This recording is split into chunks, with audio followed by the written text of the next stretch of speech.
Moshi Moshi, Colton.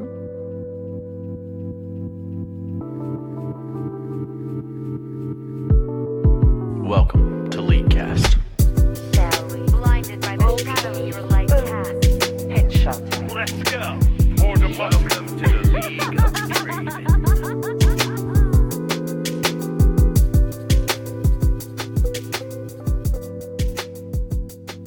Hello and welcome to episode 391 of the Leaguecast podcast. I'm your host, Nick the King Cooper. Joining me, Aiden Frost Rockhearts.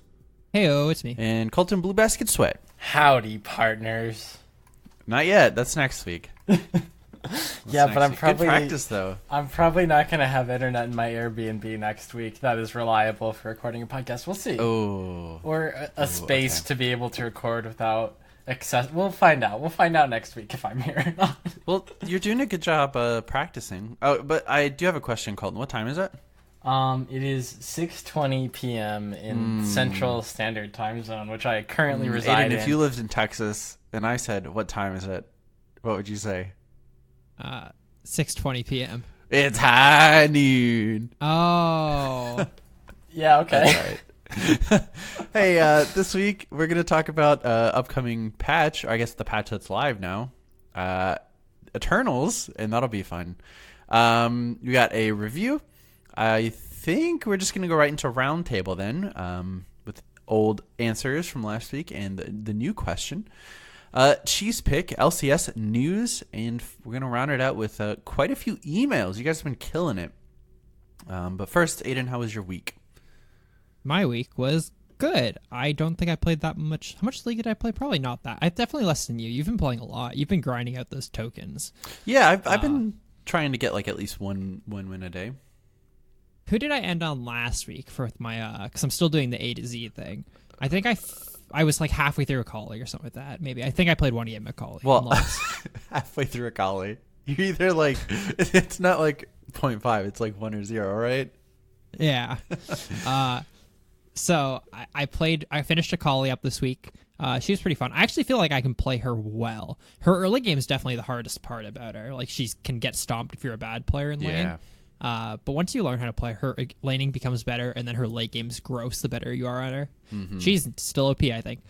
And then I played Alistar, and I'm pretty good at him, so we won that game. And then I played a Mumu, and that game was like a little bit of a mess. And I still haven't played another game since then. I just played ARAMs and stuff. Yeah. So I'm making my way through. I'm almost on the A's. I only have 5 more A characters. God, there are so many A characters. Yeah. That's crazy. I'm pretty good at the rest of the A characters until, I guess, Aurelian.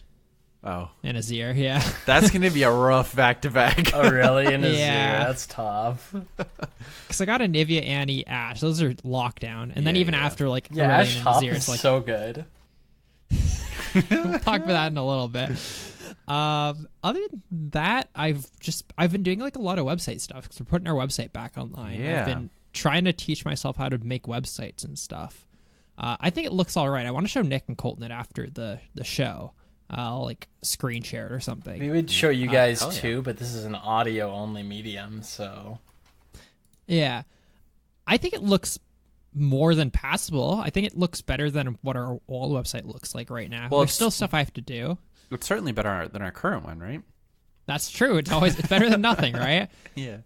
There's a couple things I need to do. Like, I want to have like just like a host page, not even like something about it. It's just like we could have like our Twitch links or something like that in it. So I just need to have like a picture for those, and then I did our wall of support for Patreon. Become a patron today, and I think that looks pretty all right. And then I have everything up really except for the host page, and then maybe just some like basic style stuff, like maybe changing how the background looks, changing some fonts and stuff like that. But for the most part, it's up and it looks pretty decent. Nice. Yeah, you'll have to show us. And if you are a patron and you don't want your patron name out there, your real name, email us and let us know what you want it to be. Or come to our Discord and post in our patron lounge, True. our exclusive lounge only for patrons. I bet a lot of people didn't know we had a patron lounge. That's going to make you want to become a patron. yeah, it's stocked with really nice cigars, and there's like a really kind waitstaff that will let you order a drink if you'd like one. It's a good lounge. Got some classy really, music playing. like, we don't like use it for too much discussion, but we do post like a lot of stuff there early. Like I did my first edit for my A to Z video. and I posted it there and got some like feedback from some people for what they wanted in it. I still might just post that the way it is, but then I think the second one I'm probably going to take that feedback and change it a little bit.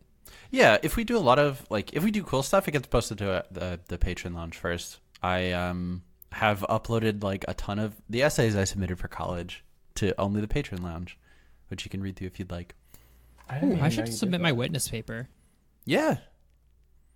I mean, Yeah. I think it would be very interesting to read that. So Yeah. All right, here's an idea. And you're talking about the host page for the website. What if we each had bios, but like I write yours, you write Nick writes mine.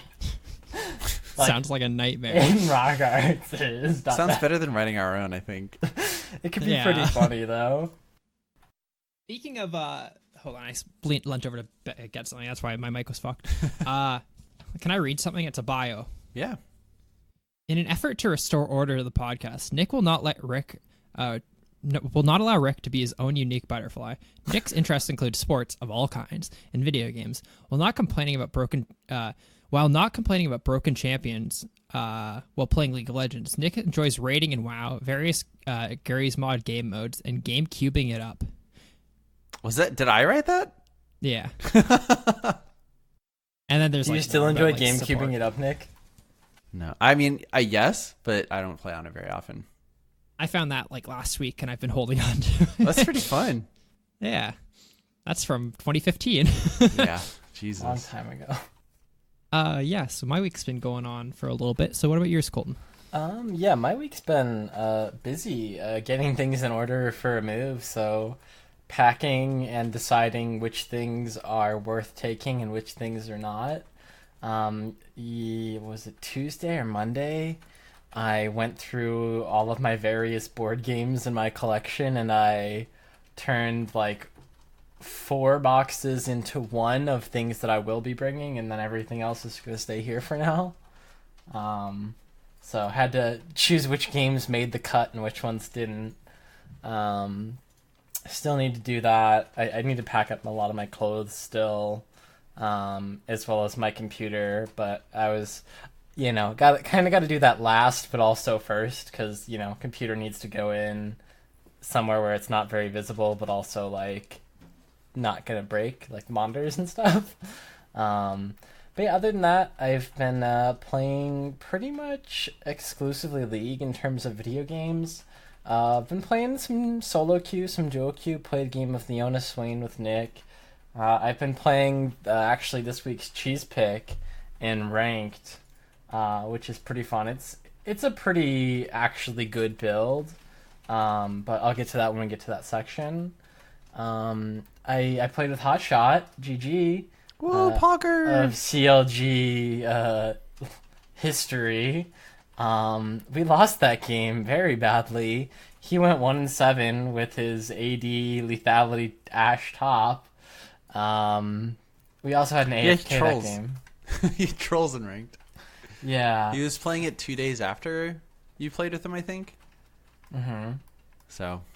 Yeah. I sent Colton a tweet too of him like saying Ash Top is OP or something like that. Yeah, like Ash top is really good. It was funny, like I pulled up his stream to be like, I was like, oh, is this the real, Hotshot GG? And it was, and he was like talking about it, why he thinks it's good and whatnot. But he was also like, once the game went to shit, he's like, I'm glad I'm just playing something like stupid like this, because like if I was actually trying to win, I'd be upset about this game, but I just don't care. And I'm like, great.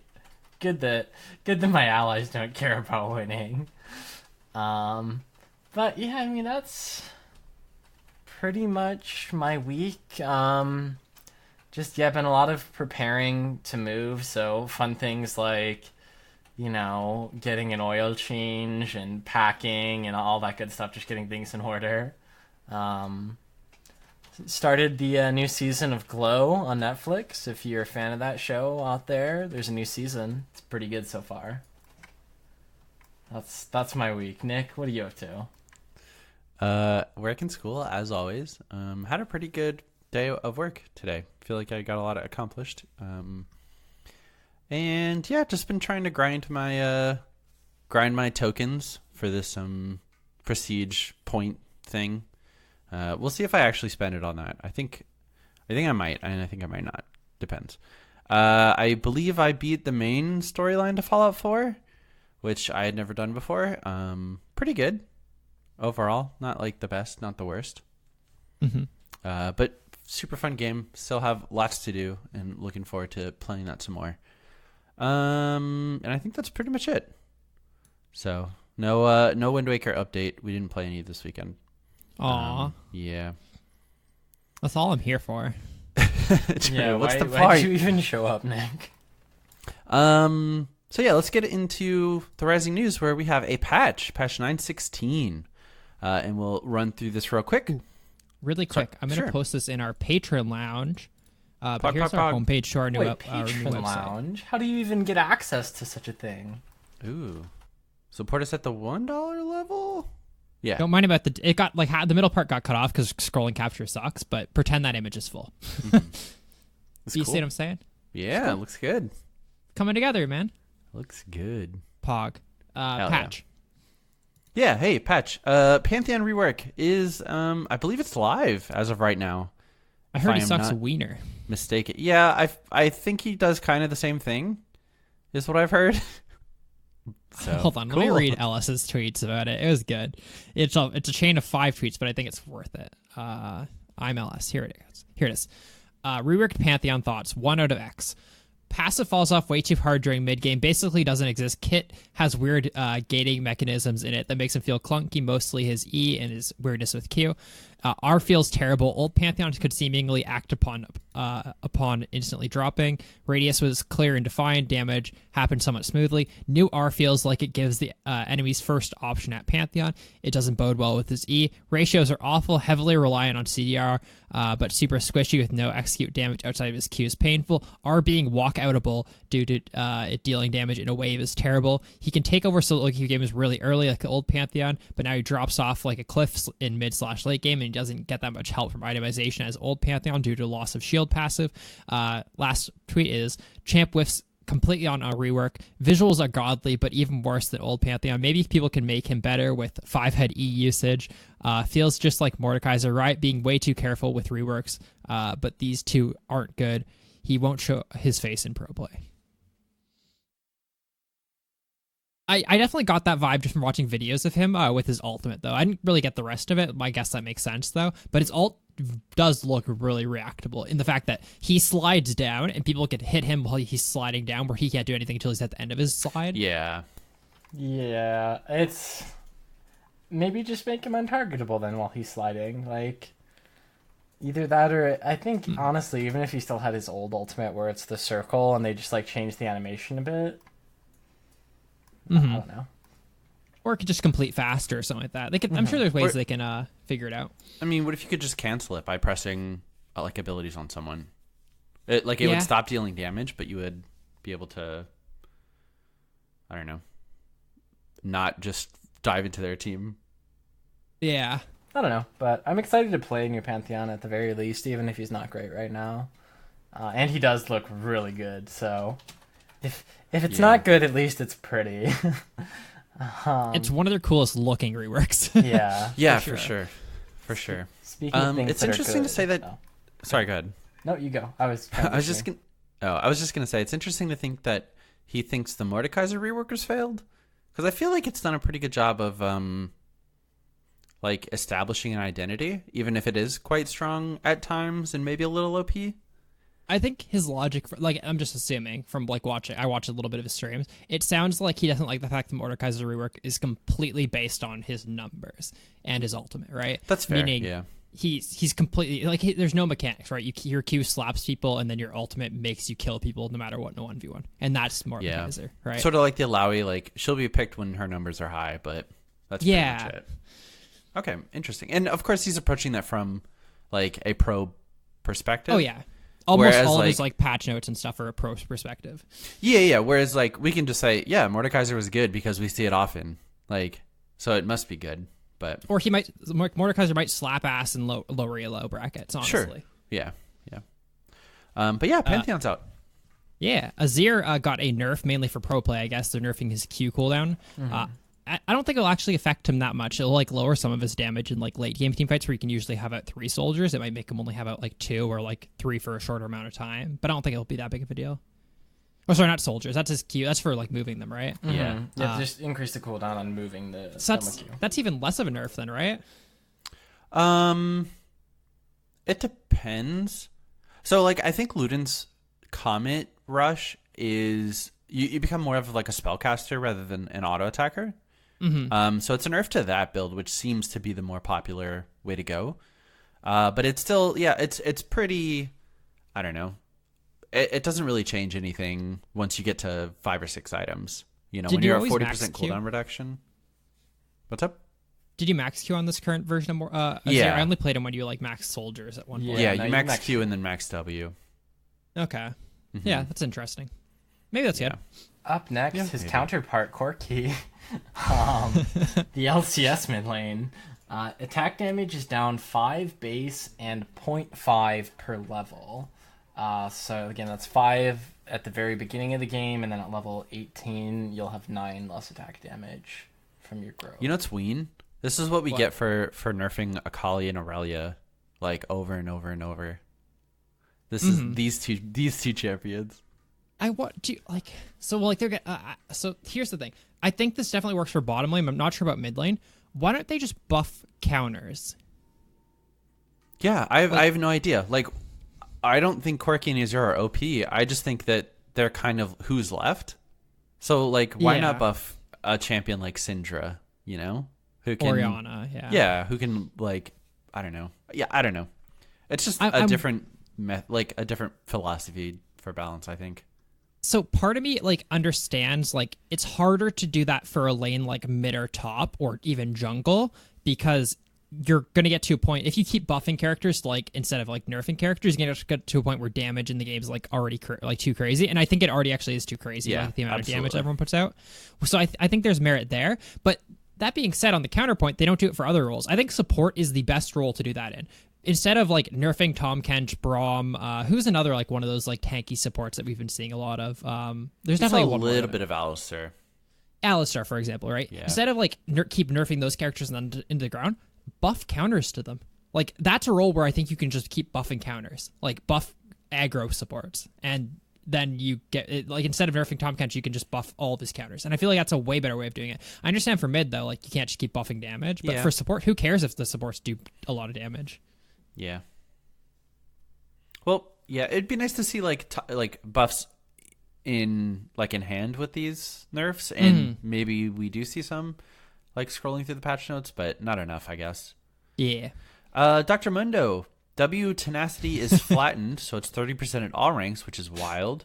E cooldown now scales, so now you max E second, I imagine.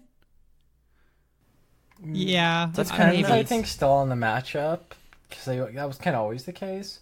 But definitely just straight buffs to Mundo, which is nice. I love Dr. Mundo. He's so fun. Yeah. So these buffs I think are too strong, but the only thing I think it kind of saves them is that is there a mid laner in the game that doesn't build Morellos at some point? Like honestly, No. I feel like 90% Morellos is of too mids. good. Yeah, so I feel like that's the only thing that's kind of gating him a little bit is that I guess Bramble Vest is built on like a lot of top laners, like super easy to fit in your build, and then almost every mid runs Morellos. But other than that, I feel like these buffs are actually insane. Yeah, I mean, plus, at least, you can't first pick Mundo because then you leave up Kled, and then he just shits on you, right? That's a hard I think there's a counter. 0% chance that Mundo wins that lane. But, yeah. It's cool, though, if It's you- still a big buff. Now, You just rush Merc Treads and you fucking just never die. Mertread's legend tenacity. Oh, Sterix Cage. That doesn't give And- tenacity. I thought it does when the shield procs. I thought when it procs it does. Maybe Does I'm it? wrong. No. I'm pretty sure it does, friend. There's Looking no up right now. way. I thought it did. I'm checking. Well, if Yeah, you both think it does, then it probably does. Increased size and 30% tenacity for 8 seconds. What the fuck? I had no idea. Okay, wow. Wow, smart. That item is user. way too good. What the fuck?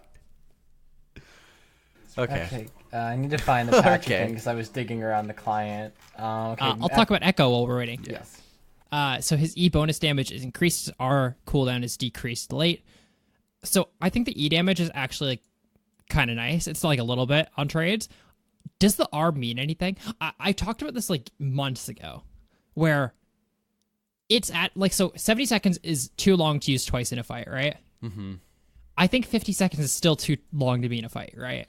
It is, but I think the biggest thing with that is that it's I think we might see a resurgence of solo lane top Echo, or just like a transitioning Echo into a solo lane during the mid game with TP, and like you both TP to Baron, and then he just ults back to the lane, or like he's split pushing and he can recall after being like shoved, and then just teleport back in with his ult, and constantly be creating that pressure with the ult, and be that like just untouchable split pusher.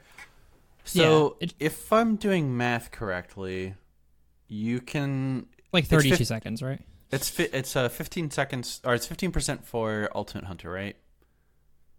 Yes, but it's multiplicative. Yeah. So I think with 45% CDR and with Ultimate Hunter, you can get it down to like 23 and a third seconds, so 24 seconds basically. I feel like it's longer than that, but Well, I just did 50 times 0.6, and then that number times 0.85. because 50, if you had maybe you're right actually.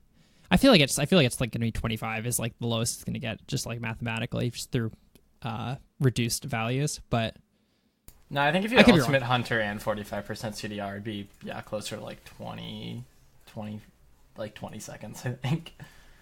maybe Because 45 brings it down to like 45% CDR brings it down to like 27 seconds. 27 and a half, yeah. And then whatever Ultimate Hunter does on top of that. Numbers are good podcast. Sorry. No, we're good. Ezreal. Hey, let's talk about some numbers on Ezreal's ratios. The number that determins the ratio for his Q with ability power, that one's down. His E cooldown, it's going up. So these are straight nerfs to Ezreal, particularly to AP Ezreal. So again, that's the AP ratio on his Q down. Cooldown on his E arcane shift is up. this is only for pro play, right? Because I don't see any Ezreals in solo queue. Mm-hmm. We didn't even see a lot of Ezreals in LCS this weekend, right? I think we saw one. Yeah, and We did a that's how they couple want to keep weeks it. ago, though, right? What's up, Aiden? We did a couple weeks ago, though, I believe. Yeah, a couple weeks ago, yeah. And yeah, I hope that there's not a lot of Ezreal. Fuck Ezreal. Agreed, Colton. Fiora, her E cooldown is decreased early. Her bonus attack speed now scales. It scales with levels. So her E is better to put points into, but still not as good as her Q early. Yeah. Interesting. Jax. Probably buffing mid game. Yeah, they're just lowering Jax's cooldown on early levels of his Q, which I don't think changes that much, but that's cool. I think actually that might be a significant buff to Jungle Jax. Just because 2 seconds off the first rank, and I guess, well, it's really only 1 second off the third rank, so that's not huge. I guess it's big from, I want to say it's bigger. So you always max E on Jax, right? I believe still. I think you max W. Or do you just put your first point in E? That's what you do. I think if you're jungling Jax, you max E or W. If you're laning Jax, you max W. Huh. Yeah, I think you can max all of his abilities, like, honestly. They're not I think it's bad. always been that way as well. Kassadin, W basic attack damage modifier increased. So that's just the flat damage on it? Yeah, I guess whenever he uses his W. Yep, the flat damage on his W auto attack is just up by like 30. That's pretty big. It's a 7-second cooldown? That's just plus 30. Jesus. That's actually pretty big. That's a lot, yeah. Holy shit. That's a lot of damage. Somebody give me some flex seal. For an auto reset? Speaking a lot of damage, LeBlanc QAP ratio is increased. Yeah. 5.1. Lux got a increase to her shield late, which I think is fine. People are freaking out on Reddit. They're like, Lux can't be bad for one patch. Shut the fuck up. Yeah, it's just frustrating to play against it bottom lane. It's such a boring lane. Just I hey, agree. fix Aftershock, and then it won't be a problem anymore. Like that's the reason that support Lux is annoying. It's not because of Lux; it's because of Aftershock. Yeah. Yeah. Right? Like nobody cared about Lux support and her nutty shield when she didn't take Aftershock. Why? Before she put the mask on. Yeah, before she put the mask on. But yeah, like nobody cared before it was Aftershock Lux because wanna know what the problem was? She had great kill her. shield, she had nice CC, but you could pop her. You just need to fix Aftershock. Anyway, Nocturne. Base armor increased, W bonus attack speed increased, so as well as some other base stat, which kind of looks like round up kind of things. So just straight up buffs for him. Not huge. That's a little scary. Not huge buffs, but just bringing him a little bit stronger. I like this approach. I've said it once. I've said it many times. Like, I like it when they do small changes like this. And especially it's just going to, like, I think get people to think, like, oh, yeah, Nocturne's a character. And then they'll play him and be like, okay, yeah, he really wasn't that bad numbers-wise. People just stop playing him. Yeah. Riven, Q cooldown flattened. It's 12 seconds at all ranks. Fun. Wow. Super cool. Sejuani's frost armor, base armor and magic resist is decreased. Her ratio is increased on it, and her Q cooldown is increased. Does this What? change anything? No, I think 3 seconds on her level 1 Q is like, I guess, a Yeah. little bit, but other than that, really not that much, I don't think. Yeah, the passive change is basically nothing.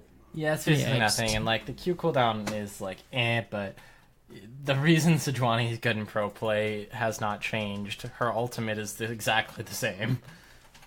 Yeah.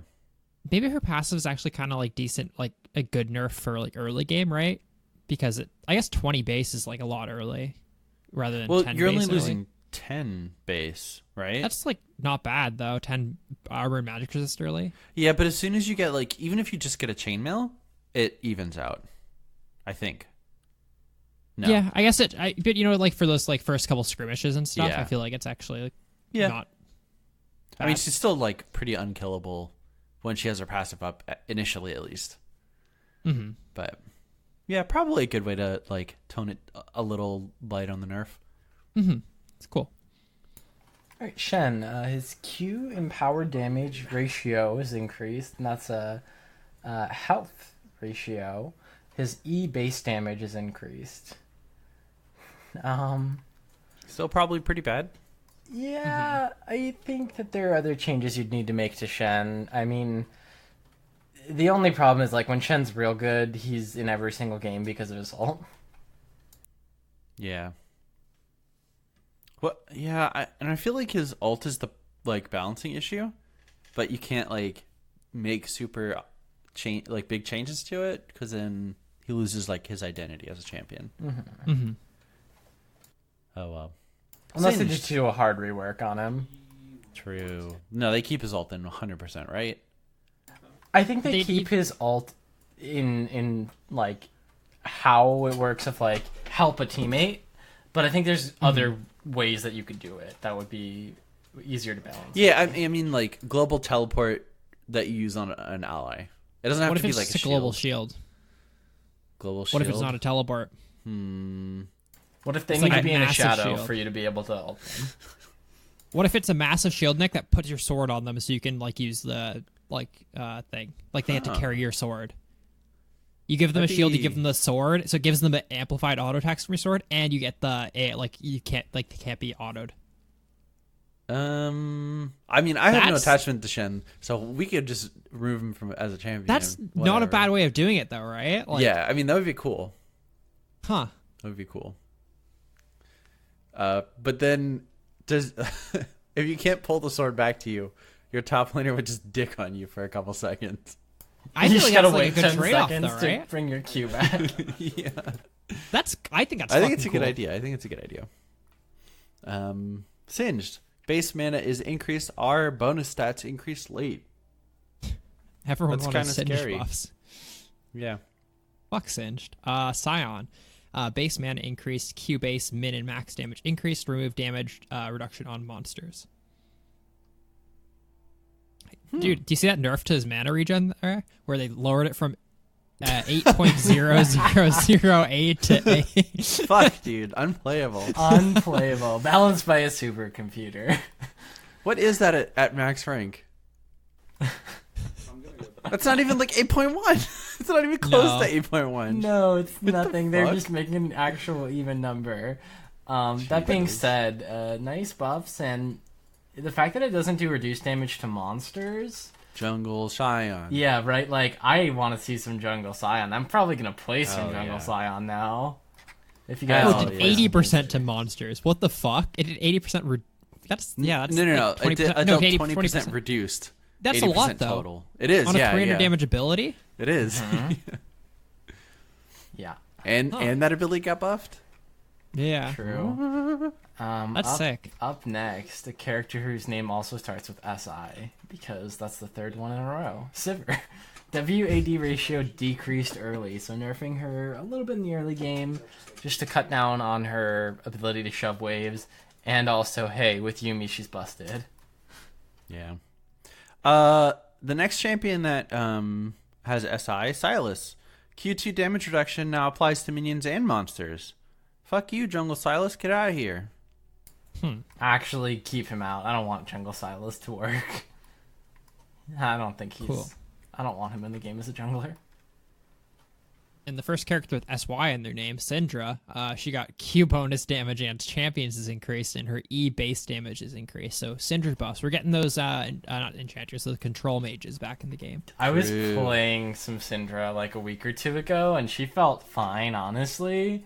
So this is just... I'm happy, dude. I want to place... Give me those control mages, Riot. Buff them all. What are her Syndra's so passive cool. upgrades? Her Q deals extra damage. Yeah, I know chance. that one. Her W deals true damage. Her E is the little increased radius. And that's it. Her passive is dog shit, right? Okay, so her Q, when it's max rank, it does bonus damage to champions, like, a lot, though. W does true damage, and it's a thicker slow. E is, bigger AoE, and then ultimate is actually, you get bonus range once you've got your third rank in your ultimate. Oh, really? Yeah, it's like plus 50 I didn't know that. range. Oh. Yeah, I didn't know Syndra that main, either. by the way, control mage master.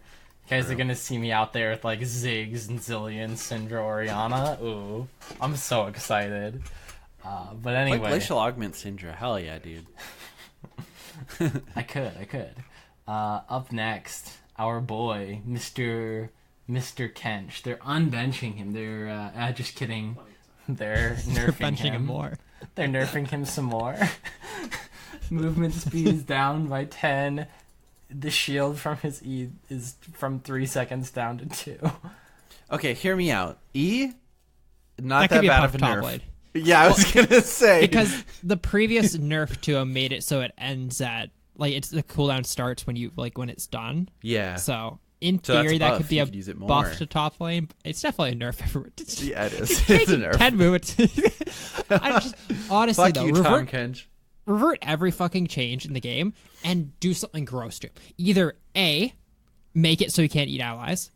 B, make it so it's a 60-second cooldown when you eat allies. I'm not even joking. Just make it a 60-second cooldown if you eat an ally. Why I not, think right? that would be fine. I think Because, that like- would be fine. Yeah. The problem with him in competitive, even fuck solo queue, who cares? He's never going to be balanced for solo queue. Is the problem that the way it works in competitive is it's a 24-second cooldown if you eat an ally, right? It's 12 if you don't, 24 if you do. Repeat ganking for a 24-second cooldown is hard. You know what I mean? Yeah, it's whereas, like trying to gank a Vladimir. Yeah, exactly. You're trying to gank in between Vladimir pool windows. That's just too hard. You need to make it something that's actually punishable. If it's a punishable cooldown, then he's gankable. Then he's not the safest laner in the game, and then he's fixed. So they honestly either need to make it so it doesn't do that, or they make it so it has a gross cooldown. I actually think 60 seconds wouldn't be a bad choice. Okay, hear me out. What if, as a passive, he also couldn't use any cleansing effects? Because I think feel that'd like be that's fine, a pretty too. big Yeah. problem, right? Is he buys QSS and then he just saves anyone, or take the cleanse? Yeah, no, I completely agree. I think they just need to fix that. Like, I don't know why they're not, because maybe they're getting too close to Worlds at this point. And they're scared that they're gonna break him some other way. But fuck, man, they at this point they know that the problem is the W, right? Like, there's no way they don't. Yeah. Stupid. Yumi. Q empowered damage decreased late. The slow is decreased. The slow duration is flattened. The cooldown is increased early. Are those buffs or nerfs? Those are nerfs. They're all nerfs, right? Everything's a nerf except for up to level 4 and 5 Q. Then the slow duration gets longer. No, I'm sorry. Yeah. No, I'm they're sorry. all It's a nerfs. buff for the first 3 levels. It's a nerf for the last 2. Oh, Other way okay. around, yeah. Huh. Yeah. nerf. I once again, she's a character that doesn't feel good in solo queue, but I guess she's just really strong and competitive. Kind of Yeah. boring competitive, actually. Last on our list is Ziggs, though. His WAP ratio is increased. The cooldown reduction is decreased. The cooldown is decreased early, and the R cooldown is decreased late. I'm glad I put There the you go, R Colton. cooldown late. Yeah, give me more, dude. Give me all of my fucking control mages. Where are the I know you're Anivia buffs tired, at? As long as his R isn't too low of a cooldown to the point where he's being picked for like wave clear, like to stall games, I'm Yeah, fine for sure. with it.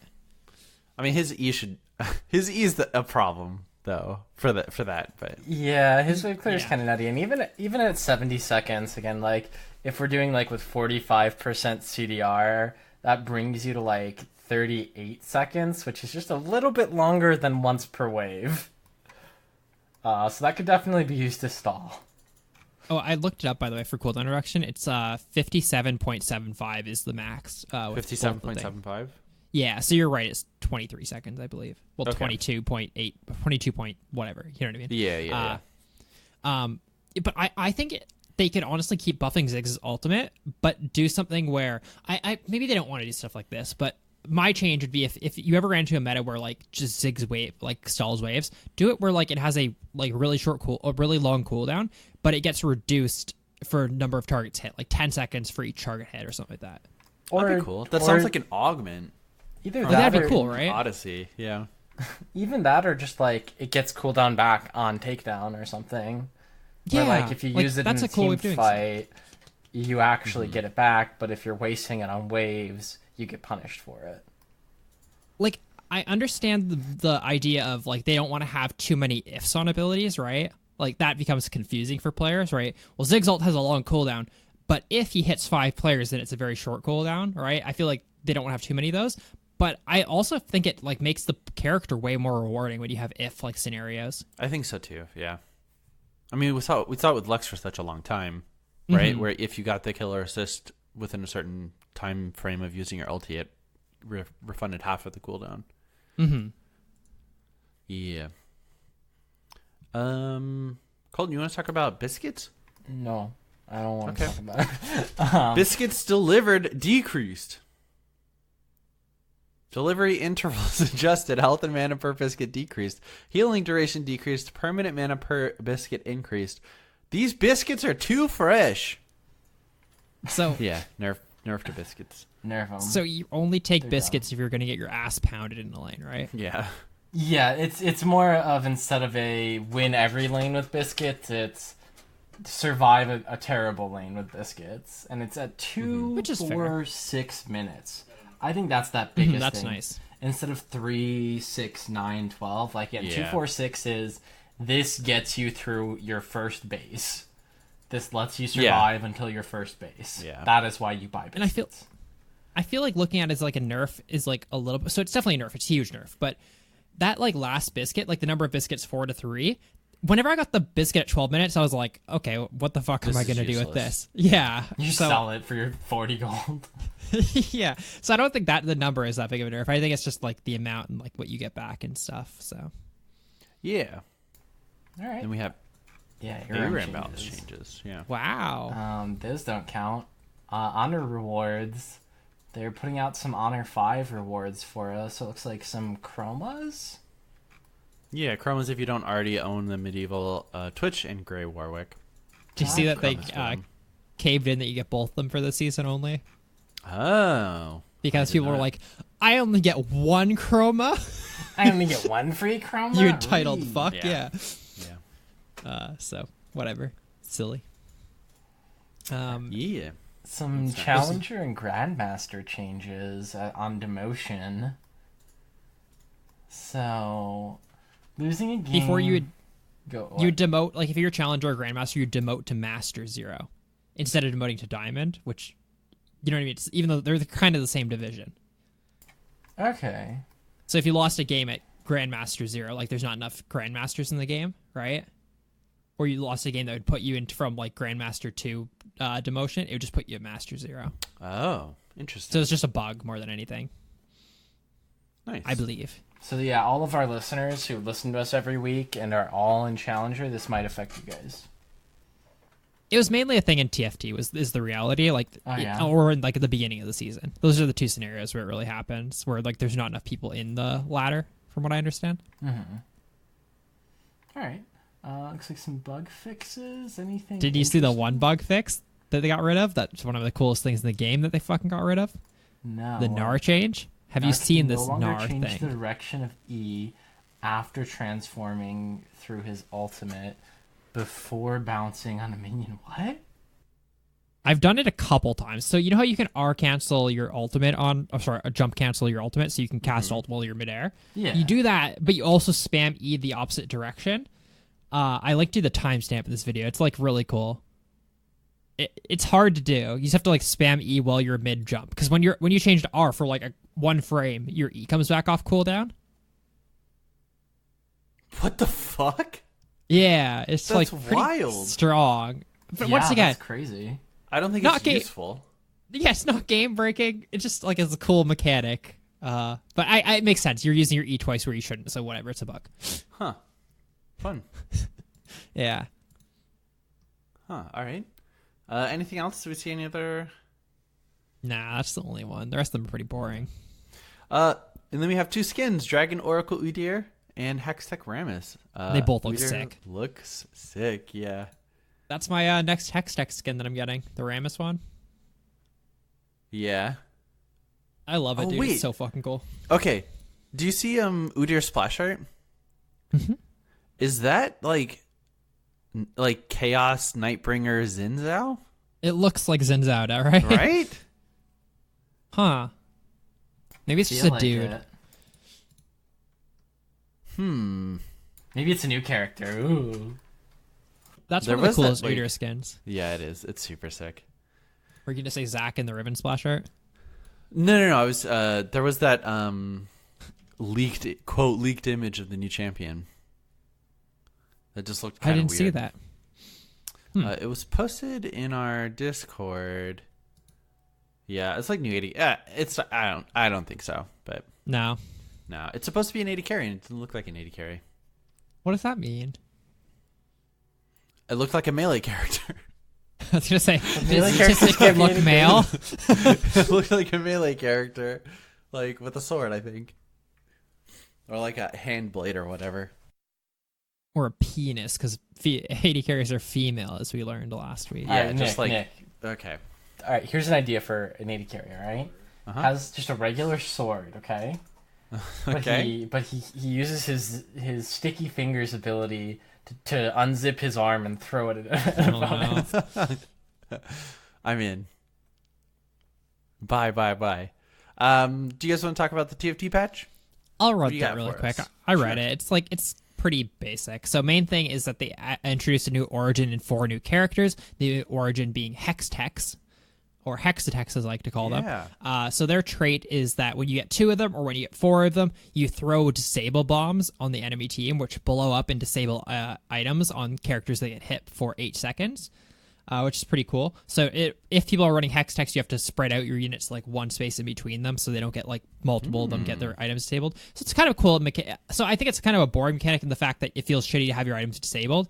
It feels cool because items are really strong, which maybe helps your feeling in the game, Nick. Like, Yeah. you think items are strong, so it's a way to counter items. And I think the main positive is that it creates more situations where you position differently, right? If they're running Cho'Gath or Glacials or whatever, you have to, or even Sork comps, you have to position spread out on 2 sides of the board. If they're have like hyper carries and stuff, you have to position in a corner. If they have hex techs, you have to position everything with one space in between them. So I think this is really cool. Yeah, super cool. And then, so the characters that they're adding are Camille, Jace, Vi, and Jinx. I think we talked about them 2 weeks ago. We did, yeah. Yeah, they're Brawler, Blade Master, Shapeshifter, and Gunslinger. They have cool abilities. We talked about them a couple weeks ago if you want to go check out that. I think Camille and Vi are super weak. Jace is pretty average, and then Jinx is really strong if you can get her going, but she's pretty hard to get going.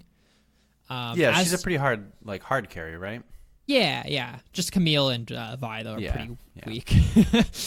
The main change to the actual system of the game is they added an overtime mode. So instead of tying, if you run out of the 30 seconds, they add 30 seconds to every battle. 20 seconds or 15 seconds to every battle, where everyone's attack speed, ability power, healing reduction, everything's like decreased or increased to like speed up the battle.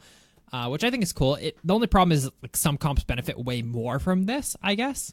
Like if you're running a noble comp and you get 300% attack speed, you're healing way more than sorcerers can deal with extra cooldown reduction, right? So it makes certain comps stronger in weird scenarios, I guess, which is maybe it's not bad for the game, but it's different, I guess. So yeah, I'm not sure what to think of that. They added the thing where like people were like demoting to Challenger that we mentioned before. They increased the damage in later parts of the game, which I think is a little bit too much. I felt like you were tired of taking a lot of damage like at the end of the game, but I guess the games are going too long, which I think is fair. Some people don't want to play a 50-minute TFT game. As for actual changes, sorry, go ahead. Yeah, no, that's okay. Yeah, it's a little bit long. As for actual traits, nerfs to brawlers, completely reworking demons again. So now they have a chance to burn, but they get the mana that they burn. Well, they get a portion of the mana they burn. So demons are probably going to be OP this patch. I could easily see you running like demon anything comp, or more importantly, turning some of your carries into demons. Because if you turn like an 80 carry into a demon that has a good ability, then when they attack, they burn someone's mana, so they're attacking fast, they burn mana, and they get mana back for their ability.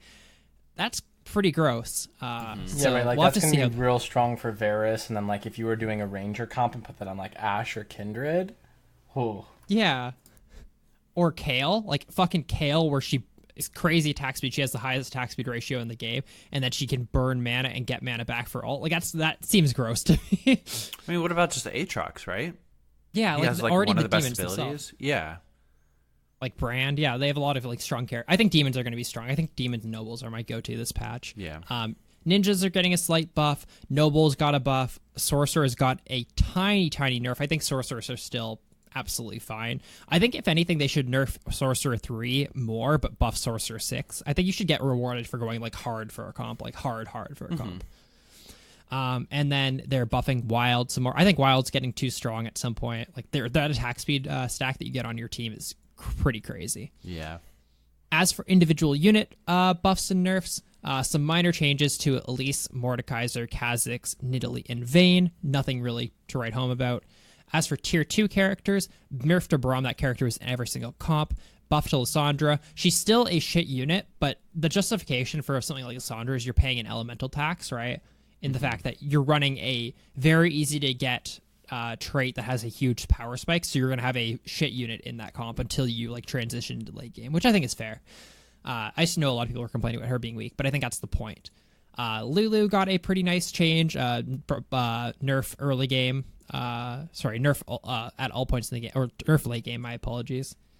Small changes to Zed. Tier 3 characters mainly just got like bug fixes. Nothing really important, I think, for the most part. Tier 4s, Akali got a buff. Brand got a fucking huge buff with the change of demon, and then they're buffing his starting mana and ability damage, but nerfing like his total mana. But still, like if you're gonna start sapping mana on this character, he already starts with 50 and he does more damage. I think Brand's gonna be like one of the hardest carries this patch. And then a nerf to Cho'Gath, the huge nerf to Cho'Gath, which is fine because he probably did too much damage. Small nerf to Karthus. I think he's still one of the best units in the game. Kale got a slight nerf to her attack speed, still one of the best units in the game. Misfortune got a slight buff, still one of the worst units in the game. It's more the fact that they need to fix her targeting. They need to figure out some sort of way where she targets like the most units. Like I feel like I feel like a lot of characters have different like AI. Like some will target the most units, some will target the unit they were facing, some will target the furthest away unit. They need to like change that based on the character. Because Misfortune, I think she's ults the one she's fighting, which sometimes it's just one target and then you lose the game. Yeah, it's just an assassin like in the corner. Yeah, they need to somehow make it so she targets the most, I think. But we'll see. Like Pyke, I know Pyke, for example, always targets the most with his dash. Yes. So we'll see. Like targets the furthest away. Not even furthest away. He literally the most number of units. He goes in a line to like target the most with his ult. Interesting. Cool. Yeah, so they need to do something like that, I think. A couple changes to items. They reworked Hush, so now it's a 33% to mana lock the character. So they just can't gain mana for a couple seconds, which I think is a better way. They can still use their ability. Yeah, which is probably a much more healthy way of doing it, I think. Mm-hmm. Buff to Infinity Edge, nerfed Ionic Spark, buff to Locket, which is actually a pretty nice buff. Nerf to Morello's because that item was a little bit crazy. Red buff is a pretty big, so it's like a change, I guess. It's the same thing as Morello's, but red buff is like different. I think red buff is more of a nerf than Morello's. They're interesting. Redemption got a buff because that item's still shit. Static Shift got reworked, so it's less bounces, but they do more damage. Still really strong. Warmog's got a change. I thought this was so funny. I saw people on Reddit complaining about the Warmog's quote unquote nerf. It heals for a maximum of 400 per tick. You never heal for 400 per tick. It's so when you get like 8 rounds in, you fight Elder Dragon has Warmogs. It doesn't heal for 500 per tick. Yeah, it's cool. And then they changed GA. So like before, if you got Grievous Wounds when you died, GA would revive you with 0 HP because you wouldn't gain health. So they fixed that, but made it so it heals less, which is cool. And now this is weird. This is super controversial. I actually think there's some discussion here, Colton. Sometimes in certain stages they can drop a full item instead of like random items. Oh. So here's my problem, Colton. I think it's so most people hate the idea. They think it's fucking dog shit and it removes like player agency from the game, which is fair. And I think currently the way it's implemented does that. My logic is that in theory, if it's like say a 5% chance of dropping a completed item, I like that because it in theory is more powerful than one item, right? But you don't get a choice, so it's worse, right? So you have to kind of work around what you get. The problem is the way that it currently works is if you were going to get 2 items, sometimes they'll come combined. Yeah, and that's just taking away agency from the player without any benefit, as opposed to if it was just that, hey, there's a 5% chance that instead of getting one item, it's actually a full combined item. And again, it's like, okay, well, it is technically better, but also then you have to work around it, which is right. The entire point of TFT is playing around RNG as best you can. Mm-hmm. It's, hey, I'm going to get certain characters in my tray, and maybe I'll get the ones I want, maybe I won't, and I have to adapt. Maybe I'll get the items to make this comp work, or maybe I'll have to adapt. And I think that leans into that, gaming philosophy that is the basis of TFT in a good way, if it works like you said, and not if it's just, hey, instead of those 2 items you were going to get from Krugs coming normally, they're just going to come already combined for you. Fuck you, you don't get to pick. That's bad. Yeah. We'll see. Maybe they'll change it. Maybe it's a bug, even though that's even how it's written, but who knows? We'll see. Yeah, we'll see. Yeah. And then just some bug fixes. And the little legend, I think, are coming this patch. I hope so. I want the turtle so fucking bad. I hate spending money on this fucking game, dude, but that turtle, I need to buy. The turtle's so fucking cute. Do you see the cat, like the Eevee thing, and how it plays piano? Oh, no. Plays piano. Oh. That's cool. Cute. That's the TFT patch. Pog. You want to save this for next week when we get more information on them? Let's save it for next week. We'll actually do a Metageyser at some point, because I actually think we haven't done a Metageyser in a while, if that's cool. Yeah, we haven't. Alternatively, if something comes out like in between, we can record something separately. Yeah, that's fair. Yeah. So we'll talk about Eternals next week, because that's going to be a long discussion. We're already Do you want to just for now say what it is? Because I'm not even really familiar with what Eternals is. I saw you guys were talking about it a lot in the Discord. So for those of you who do want to get some of our thoughts, particularly I think Aiden and Nick were talking a lot about this, you can check out the Discord. Yeah. So what is Eternals? So they essentially market it as like a way to further express your mastery over a champion, right? Is that a good way of putting it, Aiden? I think it's fair, yeah. Yeah, it's a way to like upgrade your mastery emote to show that like, oh, you're better than. Well, I wouldn't say better than. This is how good you are with a specific champion. Like it tracks a bunch of stuff. It tracks like the X amount of damage dealt, X amount of kills that you've gotten. Cool champion specific things occasionally. Like Yeah. I'm trying to word this in a way that's fair to both of our arguments or both of our feelings about it. But like for Ari, I think one of them is like number of times a charm has led to a death, right? Yeah. Meaning within 5 seconds, which is Yeah. it's cool. That's very cool.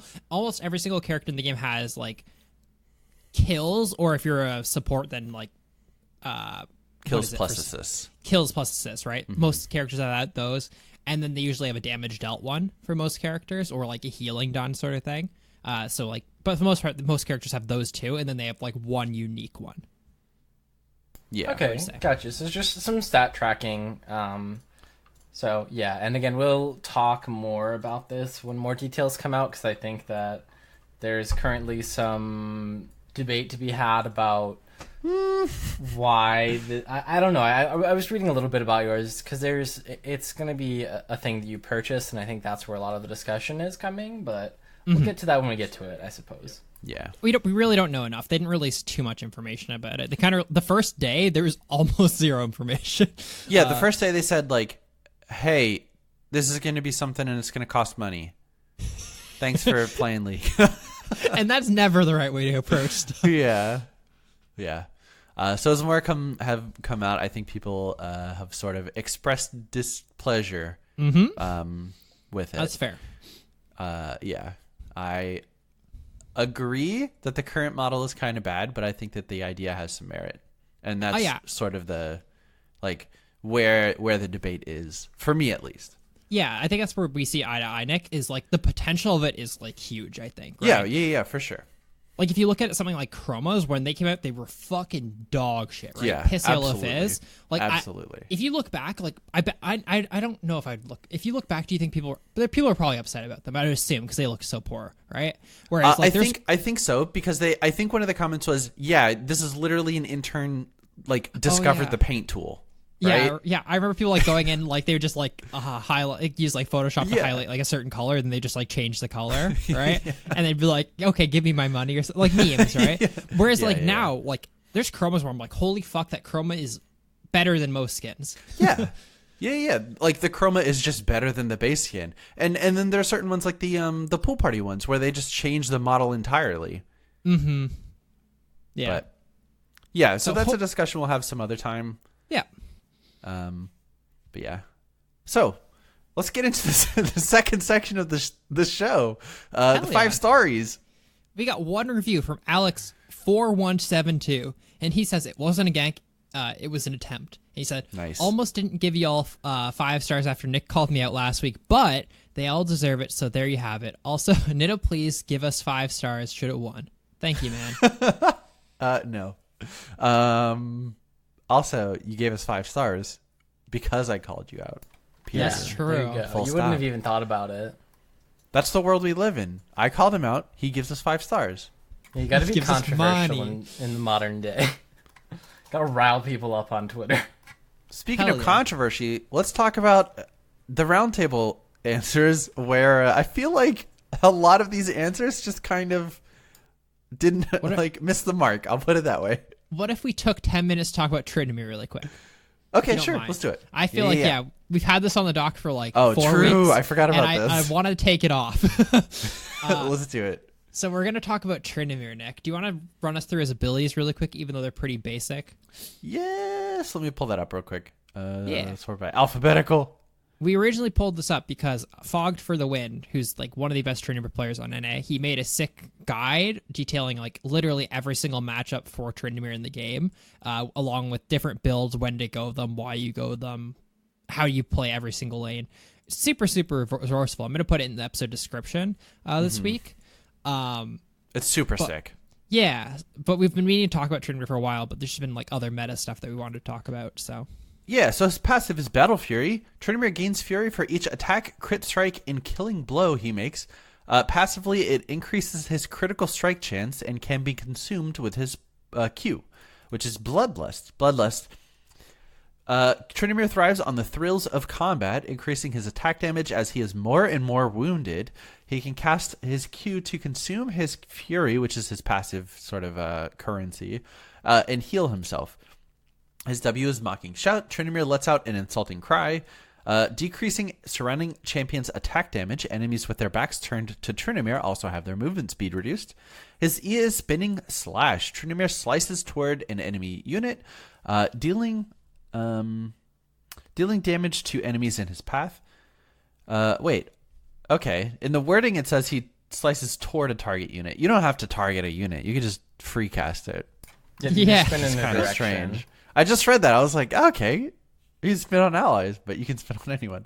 Undying Rage. Tryndamere's lust for battle becomes so strong that he is unable to die, no matter how wounded he becomes.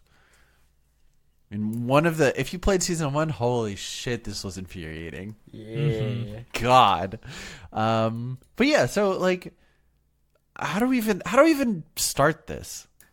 I mean, I just want to make a comment about this like challenger, right? Tryndamere main has put together this amazing Google Doc that I think we will or have posted in our Discord. We will, yeah. I have it linked in the description. Yeah, so it talks about specific like runes, masteries, builds to go in like every matchup in the game. He talks about every character. That being said, it was really funny. I was scrolling through, so there's classifications for matchups like easy, hard, medium, and then there's like interesting for just like really bad picks against it. Like, oh, I'm gonna play like Alistair top, and then I just kept scrolling. And there's like 3 characters that are just trolling, and it's like if they pick Ivern top, they are trolling. If they pick Thresh top, they are trolling. Then there was one for Tryndamere himself, nothing in the opposite column. It was just, what you doing in normals? And then there was also Yumi, and it was just like, people actually think this is a champion? Yeah. It seems really fun and like entertaining, but I mean, so what's good about Tryndamere, right? His split pushing is Where do we crazy. play him? Where do you play him? Top lane. Top lane, obviously. Because he's a Yeah. split pusher. Yeah. He's got crazy split pushing. He does a ton of damage to structures. Once he gets his items, is nutty to deal with.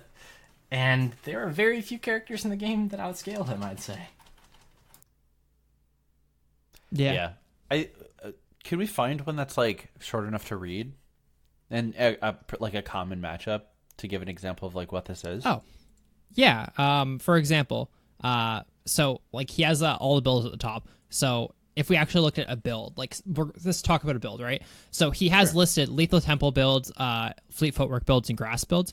So let's just talk about Lethal Tempo. So he has for his Lethal Tempo build, Essence Reaver into Alacrity Boots into Crit Cloak into Stinger, Ginsu's, Infinity Edge, Trinity Force, Death Stance. Holy shit, I couldn't remember item names based on their picture.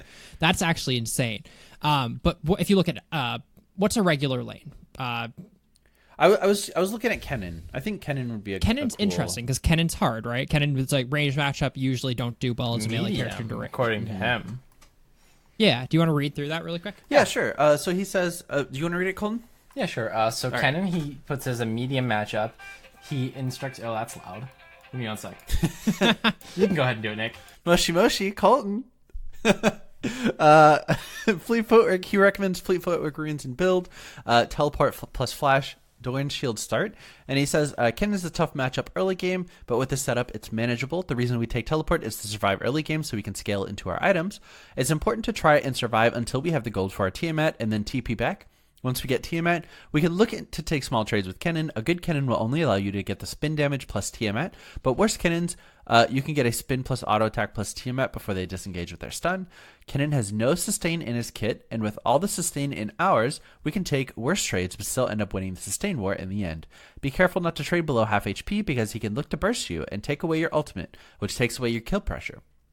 If Kennen takes Phase Rush, do not use your W until after his Phase Rush is on cooldown. Mid to late game, split push against Kennen, you can beat him with 3 to 4 items. Still might be hard to dive him with his Zonias, but if he is just sitting under turret farming, just shove in and look to out-rotate him with your superior mobility. And it has that That's- for every single champion in the game. I think that's so cool. It literally gives you early game, mid game, late game things to do. Like yeah, and it's every character in the game, not just regular matchups, right? Yeah. If someone wants to Trading patterns, everything. yeah, it's crazy. Yep, super cool. Would recommend giving this like a read, even if you aren't a Trinimir player. Maybe it'll help you sort of get into the mindset of a Trinimir player, so you can play against him like even better. Even like outside of Trinimir as a whole, it puts you into the perspective of a very skilled player who knows a character just in general in depth and how to put together a game plan and adapt your strategy game to game based on your opponent, right? It's not going to be the same factors, but right, the reasons that there's a different entry for every character in the game is because this person knows the character and their potential build so well that they can build that strategy and adapt game to game. And that's a universal skill. You know, you're seeing this skill applied to Tryndamere in depth, but again, you know, knowing what your opponent can do, what their trading patterns look like, and then how to compare that to what your character's strengths are, right? That's a really important skill for players to learn. And I think that that's something you can take away a lot from here, just learning how to think about champion matchups and laning matchups. But yeah, would recommend taking a look at it. It was a little short, but I don't think we can do a better job talking about Tryndamere than Fogg can. Yeah, I just think it's really interesting. Like, normally we'd talk about this and then we'd go, well, what do we run on him? We would all say, well, Lethal Tempo is good on him, and then you go Sorcery Secondary, right? Whereas Fogg has it, yeah, that's great for 1/3 of his matchups, but the other 2/3, you're running either Fleet Footwork or Grasp, right? Which Yeah. is completely different, which I think is super cool to actually look at it from the perspective of, like, of a main. Yeah. Yeah, And super I think, cool. I honestly think Tryndamere is one of the few characters in the game that you can just ram your head into like almost any character, and like you play him and you just can gain ELO just by doing your own thing. You're very, Yeah, absolutely. you're not as limited by your team as like other characters. I think you kind of just do your thing. And if you were to play Tryndamere, which skin would you pick? Because it's his best one. Oh, I actually like a lot of Tryndamere skins though. He has some good ones. He hasn't got one in a very long time. What's your favorite, Nick? Well, I'm pulling. Up. I think Nightmare. Yeah, the so one with the cool. head, like the is it? Yeah, Cloth like the Silent Hill inspired one. I imagine. Yeah, super cool. Sword's so cool in that. So, I think I own every Tryndamere skin actually. I mean, I don't think I own Chemtech actually. So my favorite, Interesting. like in general, is King and like Sultan. I think those are like. First of all, his mustache is super cool in one, but King, like, it just has a cool like art style. But the one I use almost every game, Nick, is Highland. I think it's funny that his sword's like a regular sword. It looks I like, love it's it. like a stock sword in Well, like it's an a big RPG. sword, but not just a Tryndamere sword. Yeah. I get it. He's got good skins. What How about about you, you, Colton? Ooh, I'm looking through them all. It's tough to say. He has 9 skins. I'm a Plus big fan base. of King Tryndamere and Demon Blade. Like, I'm gonna Demon probably Blade's go. a sick legendary. Yeah, I'm probably gonna go Demon Blade. Like, it's so edgy, but it's like I don't even care. His only bad skins are Viking and Beast Hunter, right? Like, I guess I think so. I gotta remind myself what Viking looks like. Viking's like a season 1 skin. It's from 2011, so it's like pretty I feel like- basic. I feel like Viking Viking's not has that bad though. Potential. Like, that's a cool sword, and the rest of them just like but like that could be a cool skin. Sword's sick in every single fucking skin, though. Let's be So real. cool, yeah. Swords are cool, dude. Swords are cool. Except for people who play melee, I guess. Is that is that a good enough episode title? Swords are cool. Swords are cool. Yeah, I think so. Perfect. Perfect name for an episode. What if you put swords are cool, parentheses gone sexual? No. Okay, cool. What if we talk about the round table though? Yeah, Where- round table. last week's question was from Victor, and he said, we often flame our sub-silver monkey-filled balance team Riot, but we don't actually think of how hard it is to balance LoL. So my question is, what's the smallest change you can think of that would make your champion completely broken in the game? So most people like can't even reach the level of the sub-silver monkey-filled team because they can't read the question. Sub-iron. Sub-iron. Because most people just made fucking insane changes to character. I'd say 90% of comments on stuff. That's fine. You know, I agree. Yeah. some of them are big changes that I listed, but most of them are like reasonably small. There's the occasional one that's like, you didn't read the question, but that's okay. From Cam on Facebook, he said, have Thresh's souls give MR as well as AP and armor. Like, that's a small change that I actually think could make that character, like, gross. Yeah. That's a good example. That's a good example. It's a great example. Let's give an example of one that's not so. Oh, can I read my favorite? Is it the Blitzcrank one? No. Okay, go. Oh, okay. It's not even on this list. Oh, okay. Should I read the name? Sure. Okay. Call him out. What the hey in Discord said Kha'Zix, everyone is isolated always. 90% 2 seconds low on W always. And your Q does a fuck ton of damage. Yeah. What's the smallest change you can think? Small change. No, we love you, dude. If the person who's playing the character is alone in their room, they're isolated. So, you know, there's a... Sorry, God. I was just going to say nerf to LAN parties. LAN Kha'Zix. You know that the change isn't small. Here's a good example. You know the change isn't small, that it's more likely that change would go live through a bug than the actual balance team implementing it. Yeah. Okay. That's a good fair, idea. right? So Dylan said, give Zach his full slingshot range at level 1 again. Once again, not a small change. but sure. Kara said, make it so Soraka's W doesn't drain her own health. I actually could see that being like a change that they would implement that would actually be I think like so a too. huge nerf, or a huge buff, Yeah. I mean. Judah said, literally revert Hecarim computers, or if you want to make him busted, make his W healing scale with levels. Yeah, I think both those That's are like pretty good. absolutely fair, and they're probably likely to happen at some point. I don't hide it that. Dayton said, Blitzcrank has 2 arms. Let's half his Q cooled. Okay, I have a question. If I were to approach you and said, okay, Blitzcrank has 2 arms, how would that change his Q? Would you ever, in a million years, say Q cooldown half?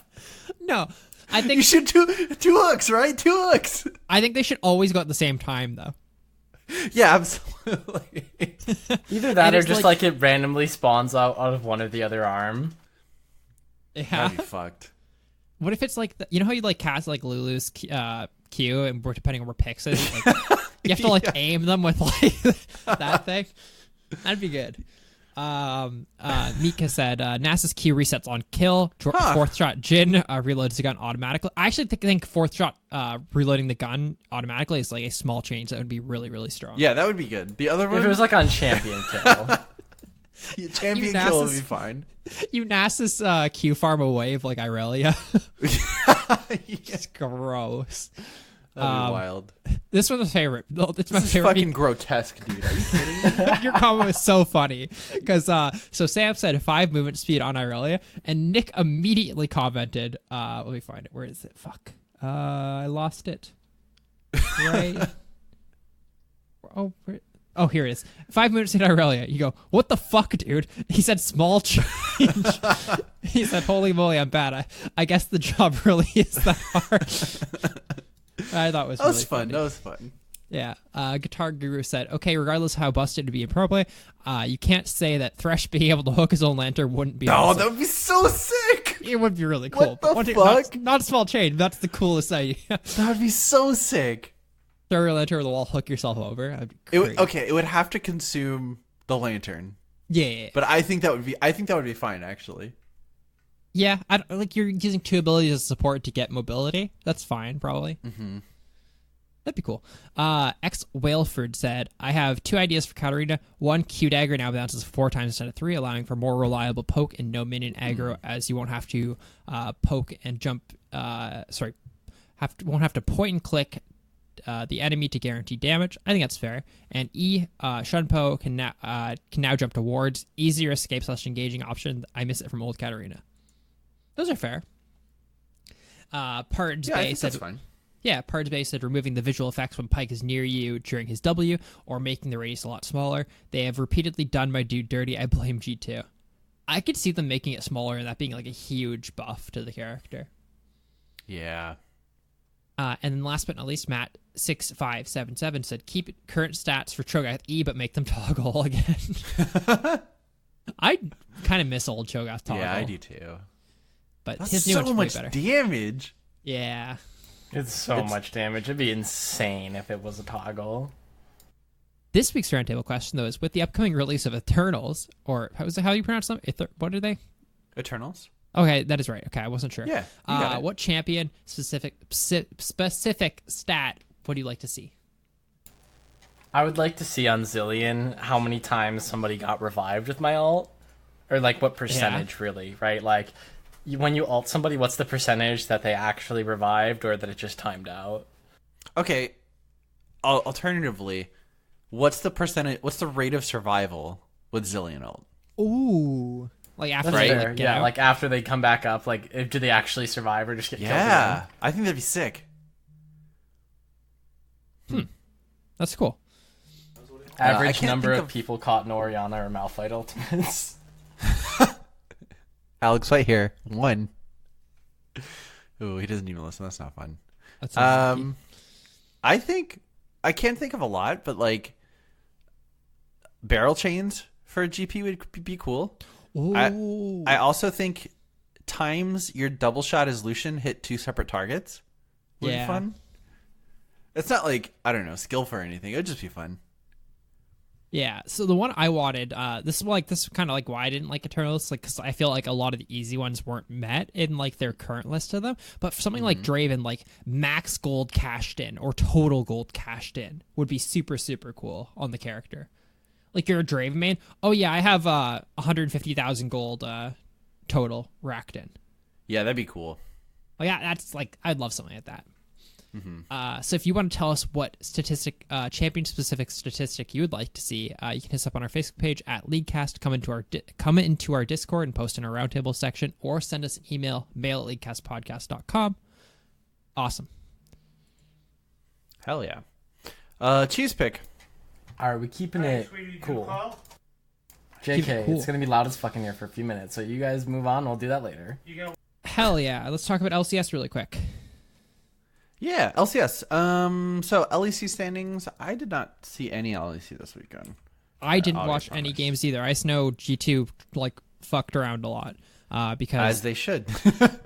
I remember. So I think I want to say they played Splice. Don't grill me if I'm wrong, because who really cares? They beat any team in the league anyways. Yeah. And whatever team it was, tweeted at them the day before and said, "Hey, can you play Soraka jungle to give us a free win?" So then they picked Soraka top with Smite, and they won. I think was it Rogue? It might be Rogue, yeah. Was it it was either Rogue or Misfits. They played this weekend. Yes. That's fun. Wait, is the league still not fucking done? Yeah, it was Rogue. But yeah, it was Rogue. that Should played. be done. No, It's they not still have done. another week. What the fuck? Okay, What the fuck? how many weeks do they have? Okay, we'll talk about EU next week. 'cause Yeah. Okay. Wow. we thought they were done last week, but we're wrong. Hey, it's NA gonna be though. G2 versus Fnatic. Yeah, what a surprise. Weird. Yeah. NALCS. Poggers, So, dude. yeah. Do you want to talk about TSM Clutch or Counter Logic Optic first?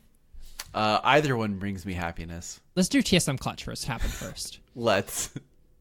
So Clutch beat TSM 3-1. Yes. Wait, can you repeat that? Can you repeat that? Clutch beat TSM 3-1. Oh, TSM lost. TSM They did didn't lose. wanted.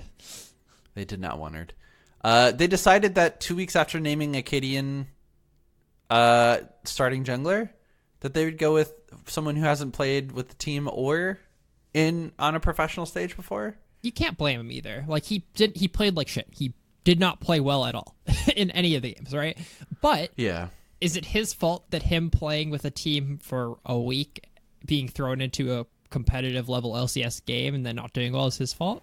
I don't think Right. so. I think that's the management thing. That's a management problem. That's like if fucking the Lakers pulled some guy off the fucking, like, courtside seats and is like, hey, you want to play with Kobe and see if we win this championship? No. And then they yeah. don't. People are mad. Yeah, and then they don't, and they blame that person and not the Pikachu coach that put face. them in. Like, yeah. I actually didn't think he looked like that bad. He obviously wasn't like at the top end of the LCS, but I don't think he should have that expectation. But I certainly think he could play in the LCS after having like an off season to scrim and practice, you know? That's fair. I don't think Yeah. anyone on TSM looked that good though. Like, well, Bjergsen like played like Bjergsen for most of the games, right? Like he didn't lose lane. I don't think he lost lane a single game actually. I don't think so. He almost felt like pretty non-existent. It's not like he didn't lose the game, but he certainly wasn't contributing super meaningfully to winning it. Mm-hmm. I actually thought the person who played the best was Ven. So I thought Sven played well, especially in the last 2 games. The last 2 games he played like he wanted to win. Yeah. The only problem is that I think Sven's not getting as much praise. I think the best player in the entire series was Cody Sun. Cody Sun played so fucking well all 4 absolutely. games. No. I thought we meant strictly on TSM. Oh no, yeah. I'm just saying. No, I do think that. I think Sven was one of the better TSM players, if not the best. But the problem is that still the best player in the series is his lane opponent, right? Which makes you look worse. Mm-hmm. For sure. We did see probably the most disgusting combo. Like, I don't know if you guys watched that series, but holy fuck, Kiana Rumble is nasty. Yeah, It is so much damage, wow, and it yeah. is so hard to ignore. Like, I think it was game 1 where they had a fight top lane, and it was just it was like an instant wipe. It was gross. Yeah, I don't know. TSM's not good. The main problem is like they have communication issues. They have crazy management issues. So like they need to fix those. So at this point, I hope they don't win Gauntlet because I don't think there's a way. If they win Gauntlet, then fuck it. They're probably better than whatever team they beat in Gauntlet. But I mean, if they win Gauntlet, they should go.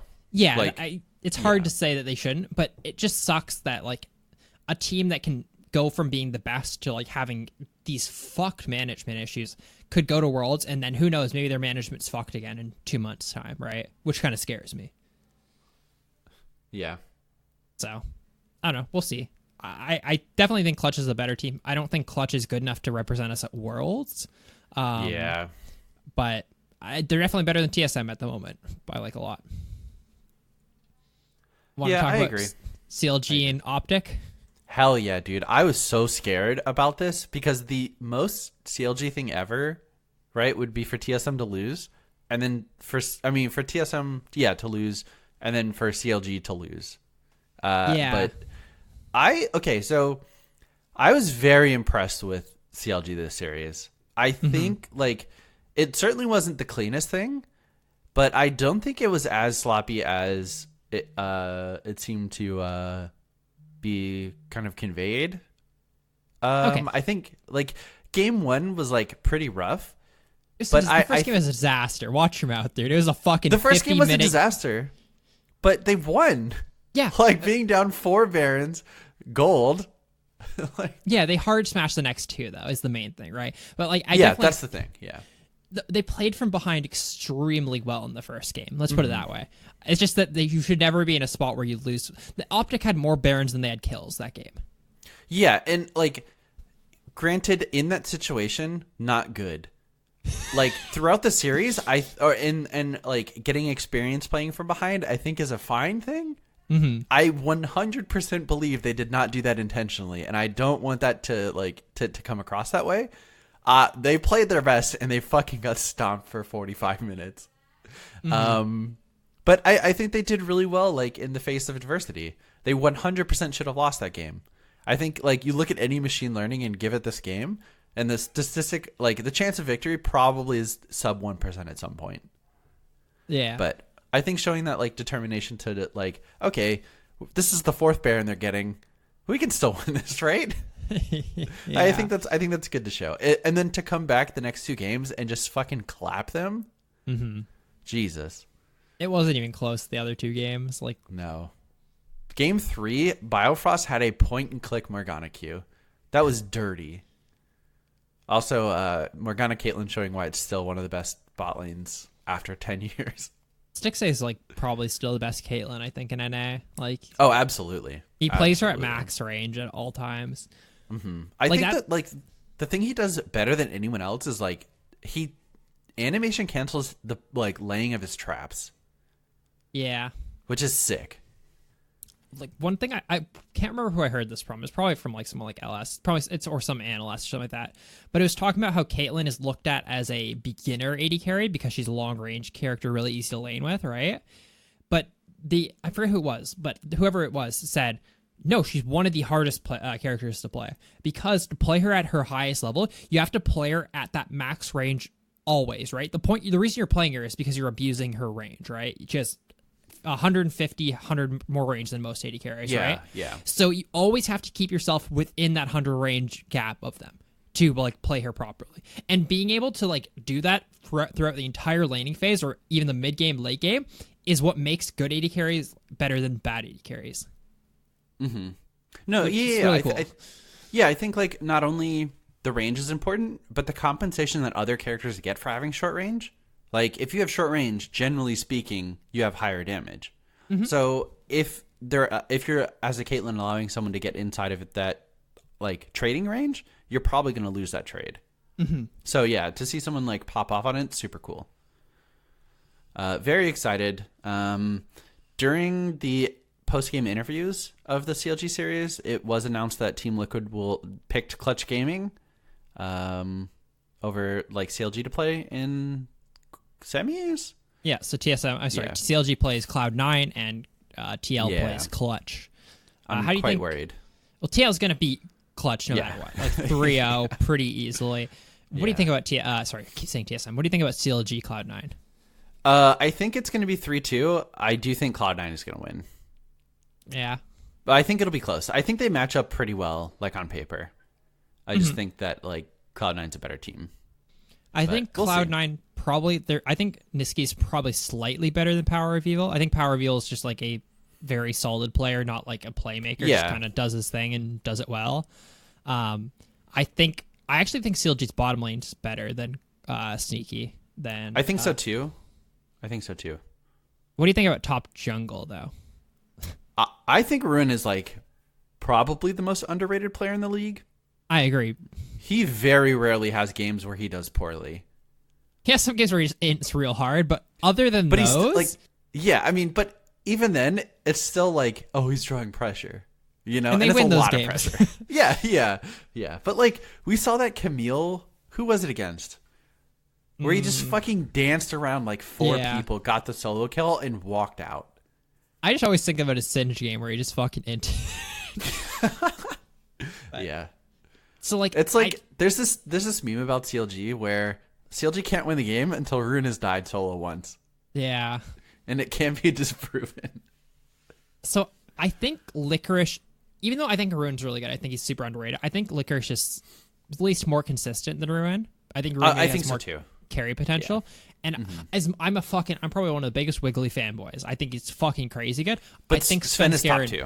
I think Sven is.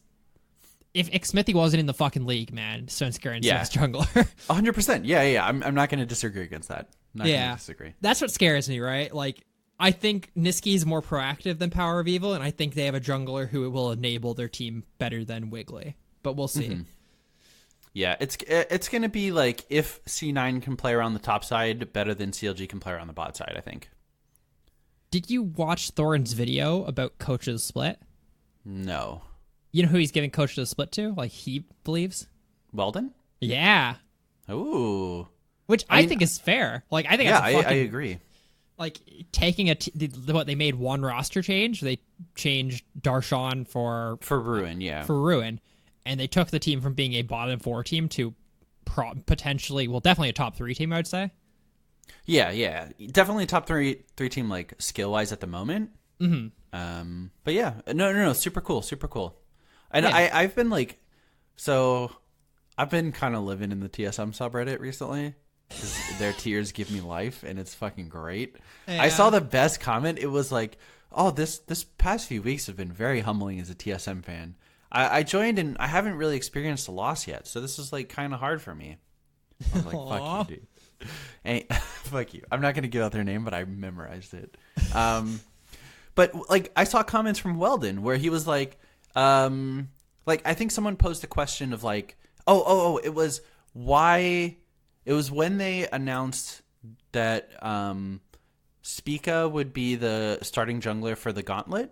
Mm-hmm. And Weldon was just in the subreddit and like, hey, yeah, it's because rosters are locked like as soon as playoffs start and they can't make any changes, for Gauntlet. And it's just like, it's super cool to see like interaction like that, He's super active in the CLG subreddit too. Like he comments on like, everything, is. Which is awesome. I even see him like on the league subreddit, like all over the place too. That's cool. I really appreciate it. I think it also just helps like how your fans view you as like an organization. Yeah, which is good. Yeah, for sure. I'm excited, man. I'm on the CLG hype train, honestly, man. I hope they go to Worlds. Like I am too. They have a very, not to like shit on the players. I like the players a lot. They have a very lack of carry roster, to put it that way, right? And yeah, it's cool seeing them like actually just being able to put together like a team skill and synergy and actually like making that work. Yeah, I mentioned this like after the CLG series over the weekend. But like I don't think they have a top 1 position anywhere. Mm-hmm. But I think you could make an argument for every player being top 2, maybe top 3. Yep. Like top 3 for sure. And that's I like agree. super cool. They don't have like a big superstar like Doublelift or, Bjergsen. But they're like making it work with like above average solid role players who like just work well together. Yeah, that's fair. Is there anyone in Team Liquid that isn't top 1? So obviously like, Smithy's top 1. Jensen's probably top 1. Well, almost certainly right now as Bjergsen's not doing too well. Double is definitely top 1 and Core JJ's probably top 1. Is Impact still the best top laner? I think it's kind of open in NA because like we've got I wouldn't say really good top laners, but the competition for top 1 is pretty high. Yeah. So I mean the fact that we can even consider Impact for top 1 should be a testament to that roster. It's gross, man. It's like Strong roster. It's like they're top 1 like pretty universally across the board, and then top 3 at like on a bad day. Mm-hmm. Mm-hmm. Who can play any champion in the game like at a pretty high level. So, and at this point, he's an NA import or NA resident, right? Yep, Yes, I'm pretty sure. Yes, he's got to be at this point. Yeah. So yeah, super I think cool. Literally the only downside of their roster, and I think most teams in NA actually have this problem, is Doublelift can't play mages. Yeah, but that's not a Team Liquid exclusive. Like that's issue. an NA problem, honestly. Yeah. Like, I mean, like, I think multiple teams in EU can actually play mages on their AD carry. But is there? I was gonna say to be fair, that's kind of like anyone except EU problem. Yeah, maybe some like top Korean teams, but I can't think of a single NA team where I'm like their AD carry would be good on mages. Like, yeah, maybe not to Wild the Turtle. degree of like, if he got an aggressive mage. Yeah, that's the only I can think of though, right? Like Wild Turtle playing not even a mage, but I can see Wild Turtle playing Yasuo really well bottom. Mm-hmm. So what? Okay, so consider like, would you, if you're Team Liquid, do you think at some point you bust out Tristana mid for Doublelift and then just put like Jensen on Cassiopeia or something bot lane? If they have a lot of practice on it, I feel like bottom lane and mid lane are so fucking different that if they don't put a ton of practice on it, Doublelift doesn't play mid the way that you're supposed to play mid. Okay. If that makes sense. Okay, fair enough. I yeah, okay, that makes sense. I think that's the main benefit of Perks is the fact that he literally played mid, and so you can just play mid, like if they want a lane swap, right? Or even G2 like almost, their roster feels like they're fucking cheating. it's fluid. Like fucking Yankos plays like just support jungle sometimes. He just plays like a support like funnel call. Sometimes he'll play Morgana mid for them. Like 4 of them play Pike. Jesus. Like it's fucking gross. Like I don't want to overhype G2. I really like G2, but it might not be crazy to say they're the best team in the world, right? I don't think it's crazy.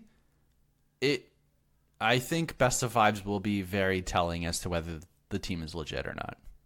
So like, here's the thing. I think they benefit in Best of Vibes in the fact that they can play 1,800 different styles. It just depends. Are they going to crumble if they lose the game? Like, will they? That's the thing. Yeah. If they're down 0-2, do they come back? if they're down 0-2, do they like fucking put perks mid, Jankos support funnel, caps bottom? Do they do something like that when they're down 2 games, or do they go, holy fuck, we have to play meta, right? Yeah, there's almost something to be said about like not losing enough, which sounds weird, but then you get to like, I don't know, you get to handle that adversity when the time comes that you are put in that position a little better than someone who hasn't like felt that all split, I guess. That's fair. Yeah. I'm excited. We'll Though. I'm so excited for Worlds. I'm not an EU fan, but fucking G2 is so much fun to watch. No, absolutely. You literally cannot go into a G2 game and like predict their comp. I don't think that's possible. G2's like the fucking melee XX, like 20XX meme. The year is 20x. Every year is 20XX. Every team in League of Legends is absolutely fluid. Every player can play every role, right? That's a fucking cool world to live in. Yeah, for sure. Yeah, looking forward to it. Colton, you want to tell us about your cheese pick? Yeah, so this is Glacial Augment Orianna mid. So you lane her pretty much the same. What's nice about it is like you get the auto attacks in lane, and you land one, and it basically guarantees you're gonna get maybe a second or third. So that Clockwork Wind Up passive is gonna be a little bit more effectively utilized. It also makes landing your combo, your QW easy, and then once you actually have your GLP, you can just like throw it at a team and then throw your ball in, and then like you're gonna see all of the flashes when the ball starts moving. Because they're like, oh no, we're all slowed. We got to get out of here. With Ingenious Hunter and Cosmic Insight, it's like a 20-second cooldown. It's nutty. So you can spam it a lot and just basically get those flashes and then eventually hit that big ult. You're not going to do quite as much damage as like a Comet or an Aerie Orianna, but I do think it's safer and a little bit easier to get those picks, which is really nice to have pick potential as a control mage. So again, you go GLP into Twin Shadows typically. If you need to go an early Hourglass, depending on your matchup, you can. From there, you build pretty standard with like a Deathcap Void Staff kind of thing. So it's a little variation, but I do think it's actually pretty good and pretty fun. So that's Glacial Augment Orianna. Any questions, Nickelodeus? I think it's good. I think it's actually pretty good. It's good, yeah. To be honest, yeah, it's not that bad. Finally, we'll round it out with mail fight. We have quite a few emails, so we're gonna try to get through these. First is a message from Aislinn. That sounds good. Sounds good to me. Hey guys, longtime listener from the UK. Love the show and thought I'd send my first message in. On the looking for a cool anime, you guys should check out The King's Avatar. It's a Chinese anime about esports in a game called Glory. Knowing you guys will love this. Can guarantee you'll be talking about this next week, and Season 2 is just around the corner. Got a question here I'd love for you to answer. If all teams in the NA could play EU LCS teams equivalent to their... Okay, to play their EU LCS team equivalent for where they finish in position, so like first would play against first, second versus second, who do you think would win? I ask this because every time you, Aiden, say that EU only have G2 and no competition, but I'd say that EU's depth is as good as NA, if not better. This is proved every time we compete. I don't know about every time. Would love to hear a response. Think you guys are awesome. You UK tank player Aislinn. I think it's changed a lot recently in the fact that if you asked me this 6 months ago, I would have said, yeah, G's top is like way stronger in the fact that they have G2 Fnatic, and then the rest of these are fucking hot trash. And then NA's like middle is way stronger in the fact that they have TL, TSM, CLG,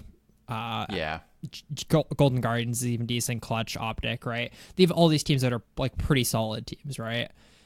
That being said, I think so if I had to like rate between the two like regions, just like a quick like idea, it'd be G2 Fnatic, Splice or Origin, maybe TSM before, maybe TL before Origin, and then it would be a bunch more EU teams, and then it would be like CLG, Cloud9, CLG, whatever, and then maybe like the bottom two EU teams would be like kind of tied at the bottom couple NA teams. But I think right now a lot of EU teams are better than NA teams, except for like maybe TL.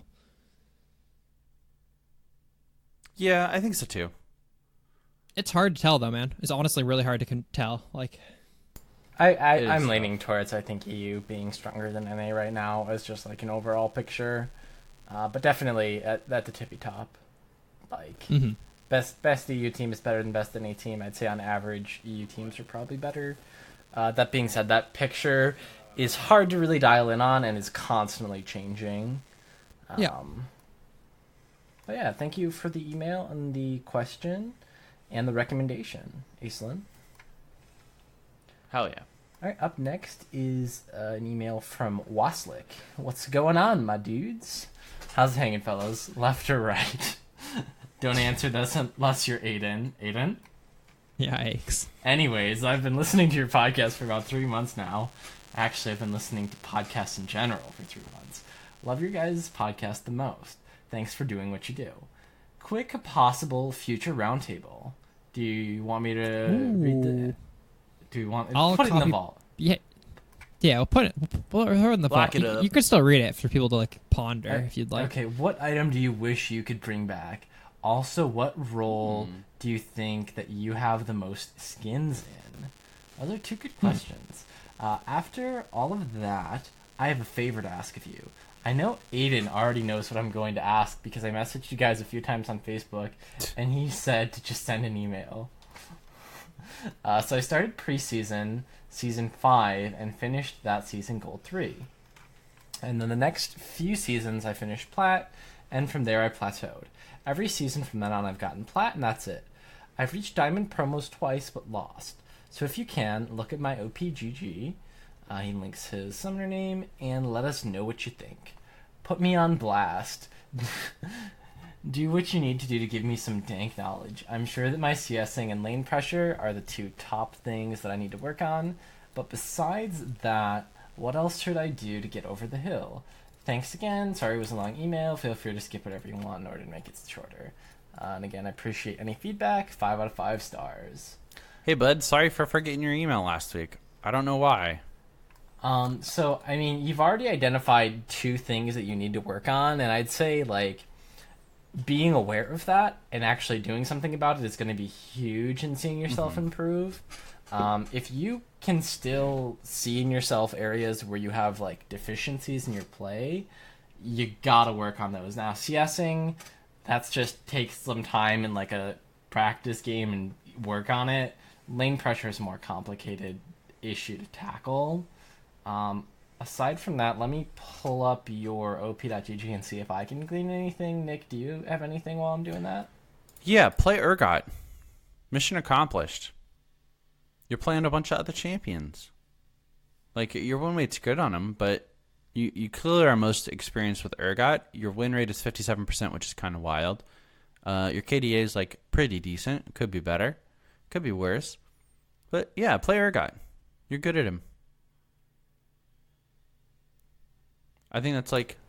Yeah, that's I it. mean, sticking to Urgot, I mean, that being said, his win rates on a lot of his other characters are also pretty good. Like, Nico, 70%, Vel'Koz, 70%. Yeah, that's tough. Yeah, but I mean, the sample size is way different for both of those champions versus Urgot. Yeah, 26 versus 115 is Yeah. massive. Yeah. Yeah, play Urgot. Okay. Aside from that, again, yeah, if there are things you know that you need to work on those. In general, I think plat to diamond, adapting to the state of the game and, you know, having those macro decisions, I think is typically a big difference between plat and diamond players. Ways to develop that, I mean... watch LCS and learn what they do in terms of what's their priorities on a macro sense. Otherwise, you know, people like LS, other analysts, if you can watch them, Papa Smithy's VOD reviews are a good resource to learn about, like, general overall strategy of the game. So those could be maybe some things you could look at to develop a bit. Yeah, I still got to see if Smithy has done a VOD review for the CLG series yet. I don't know. Yeah, I see. I follow him on Twitter, so I see that he posts about them a lot. I've only watched a few, but the ones that I have been really interesting. No, they're super great. Would recommend. 5 out of 5 stars, just like the show. Hell yeah. All right, Nice. so yeah, hopefully that was a little bit helpful, and thank you again for the email and the roundtable suggestions, Waslik.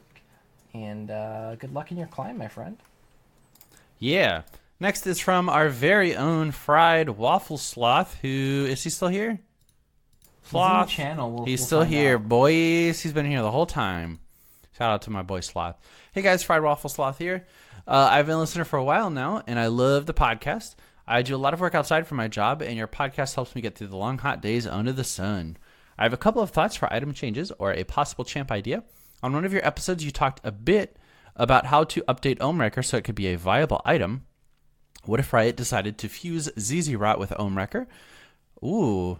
They would have to change some stats on it so it isn't too overpowered, though. Just a thought. What is your opinion on it? So let's go ahead and answer that. I think that's sick. Like, it would disable it and deal damage to it? I think it's kind of cool. Yeah, I'm not sure how that would work exactly. That sounds strong. But it sounds But fun. it sounds cool. It sounds cool, yeah. Or maybe, like, the ZZ Rot, like, disables... I don't know, reduces the next damage of the turret shot or What something if like that. Instead of damaging the turret, the little minions like went and like turned it off for half a second. Yeah, or if or if they like increase the damage that the turret took, Okay. right? Yeah. So they don't deal damage, but it increases like the effectiveness of your split push. All That'd right. be cool. Yeah, that could be interesting. As a champ idea, I wanted to get some other input to have a champion similar to Abathur. Hell yeah, from Heroes of the Storm in League. If you don't know what he does, his abilities are all global or very long range to where they are almost global. There's an ability where he can move to another location after a few seconds, and he has very little health, so he can easily be killed if found. I think that it could be a fun addition if Riot decided to make a character similar to this. It could help lower elo players like myself be more aware of the map and of macro play. So essentially, a good comparison is Yuumi, except he is far more dependent on paying attention to the entire map. It'd be like a global Yuumi, but you are much less combat effective than a Yuumi currently is, if that makes sense. But you can affect every single lane basically simultaneously. That's I pretty think cool. that'd be sick. Yeah, super sick. I've been wanting to main Pyke recently, and I've been playing well with him. I take him as support and usually get my AD carry fed and snowball from there. I have a good mechanics with him, and I have played support for a long time, so I know what I'm doing in the role for the most part. I was always stuck as support whenever I wanted to play League because my old computer was never fast enough to type any other lane before they were taking. Like, God, those were the fucking days. Aw. This was before the times of draft pick. I always got filled to support, so I got pretty good at the role. I'm looking to climb with Pyke, though, and was curious if you had any tips or tricks with him that I might not have heard of or figured out already. Also, any info on being a better support is always appreciated. I have been thinking about picking up streaming for a while, but get discouraged because I'm naturally a quiet person and don't know if I would talk enough to be a good streamer.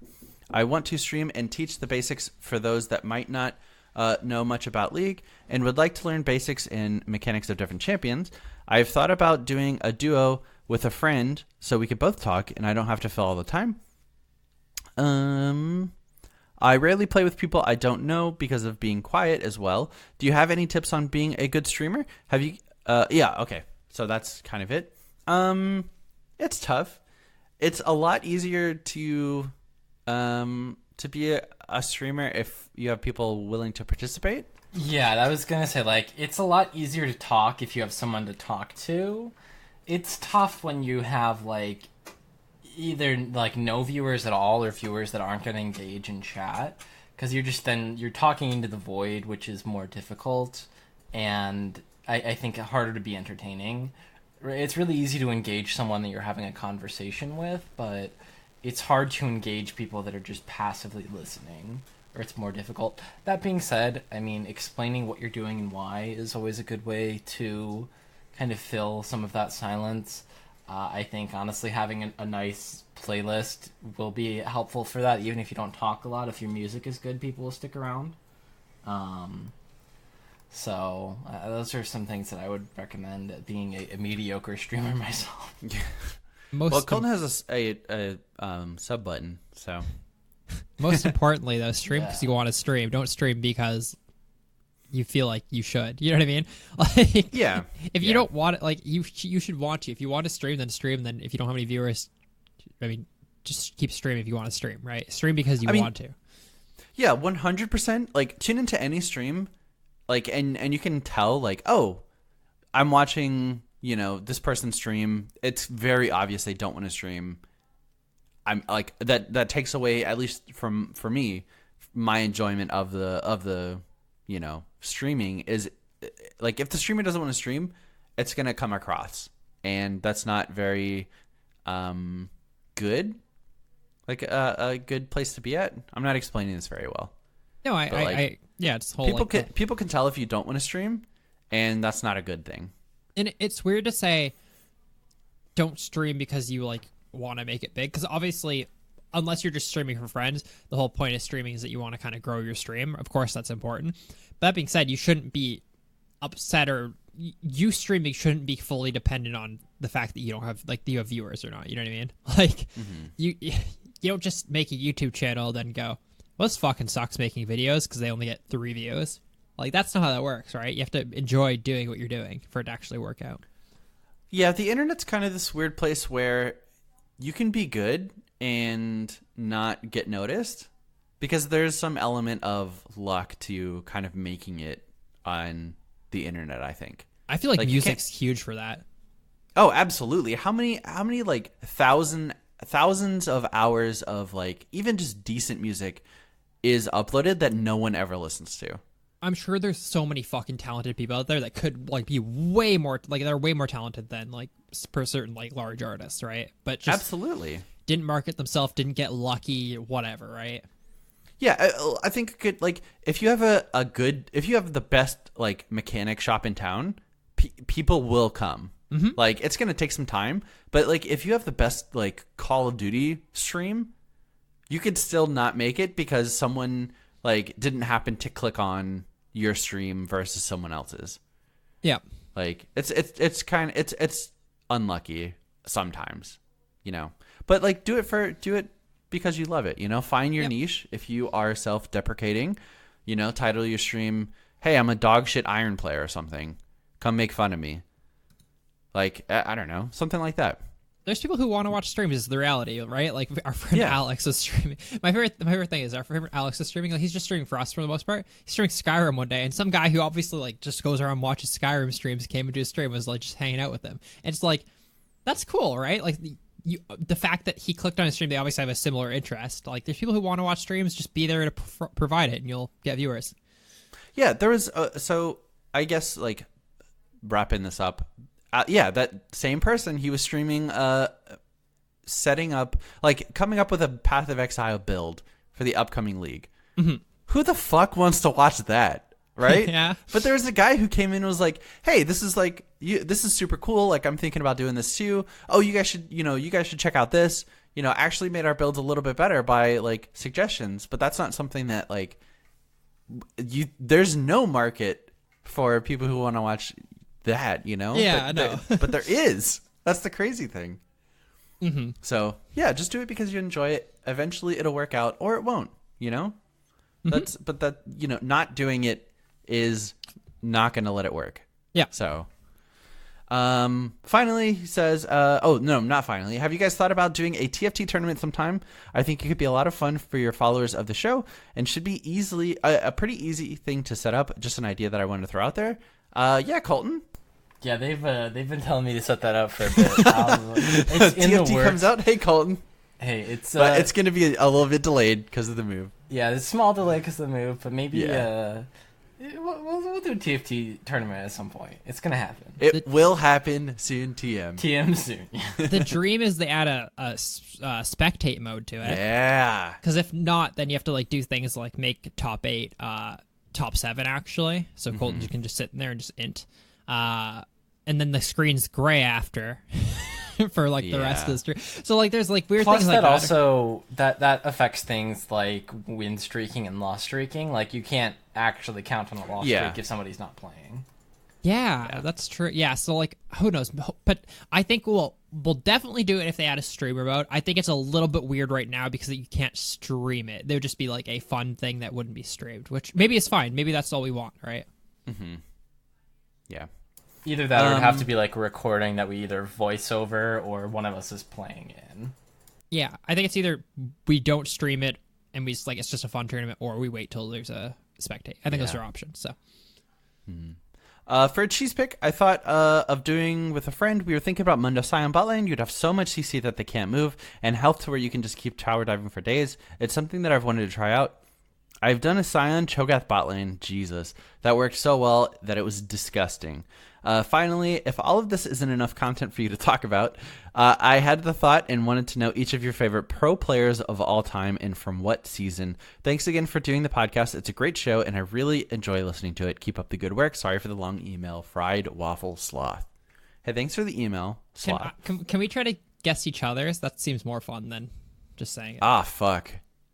You don't know yours? I feel like, no, I mean, I don't know anything about you guys's. You definitely should. Nick, I'm gonna guess yours. Yours Okay, is go a ahead. season 1 player, right? Yep. You both can take a guess. Big fat Gigi. Colton's guess. That's what I was gonna say. Yep, that is correct. Boom. But like favorite moment? Moment. I feel like moment. I guess that's okay. How Yeah, at moment is the fact that the interview with fucking Chowster where they said they only prepared purple side strats for World. True.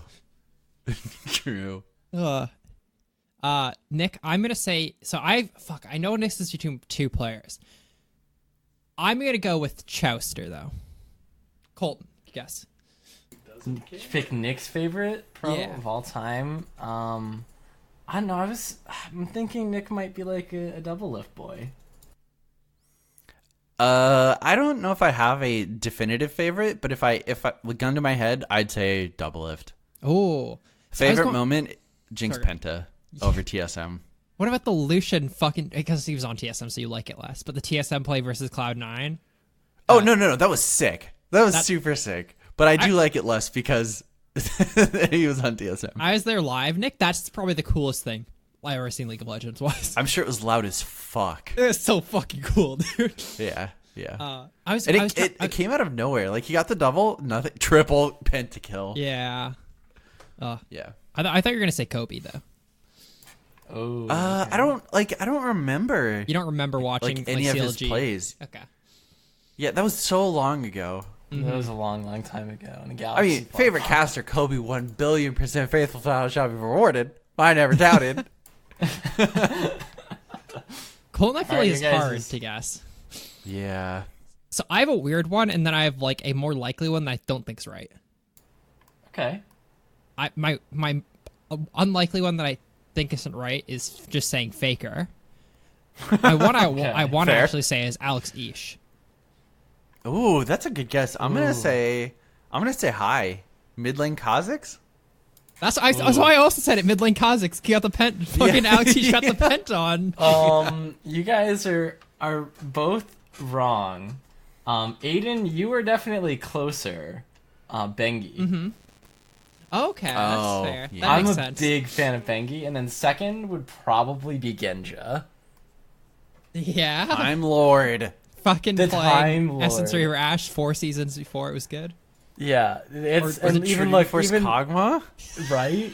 Like I just love that he had the balls. Like he was like the G2 before there was a G2 of like I'm gonna do this True. because I want to and I think it's good, and if nobody else Fuck. does, I don't care. We are robbed of a world where we have G2 Genja. Are you fucking kidding me? That'd be nuts. He'd be having a blast, dude. He'd be like, I'm doing this. And they're like, no, we support that. Do more of that. Or would it go the complete opposite way where you would have G2 saying, whoa, Genja, we need to like tone it down just a little bit. Oh, man. That'd be sick. That'd be sick.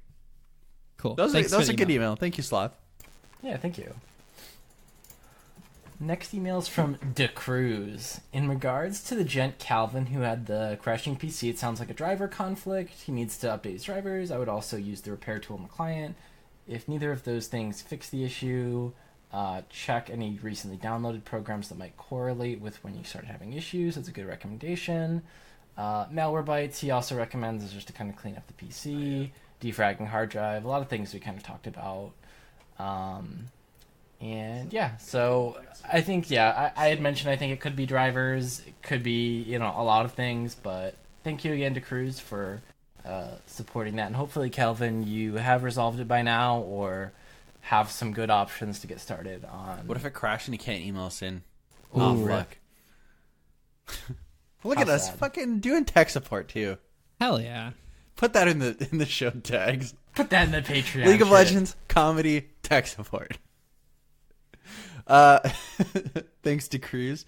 Next email is from... wait, what? Is from a scientist. I don't know Are if those that's his two name. different? No, these are I the don't same. think it's two different emails. I think it's from this. Right here. Yeah, Elusive Goat from LOL. Okay. Yeah. Hello, hi, Leecast, a scientist here, but also Elusive Goat. I've been playing. I hope we're just Frankensteining 2 emails. But he says C. Yeah. C also. Yeah. Cool. Yeah. I've been playing League for 2 to 3 years now, and my first games were on the day that Zion Rakan released. Oh, that's pretty recent. Although it's not, I guess, 2 to 3 years. I've been listening to your podcast for more than a year and really enjoy hearing about your antics as well as your opinions on new champs and champs and patch notes. You guys have probably seen me on Discord because I'm right near the top of the list. Oh yeah, your fucking name's cool, dude. You're literally he first. is a science. Yeah, he's the first right now of listeners. Yeah. He We're was spying on you. number one. But I'm mostly active in the champ concepts section because I like to think up new kits for new and reworkable champs. Feel free to read one out on the podcast, or feel free to Feel free to read one out of the Champ Concepts Discord page if you want. If not, that's fine. Some of them can get pretty long. My rework for Tomken should be up by the time you record if you want to check it out. My plan would be to split the champion in two. Oh, Jesus.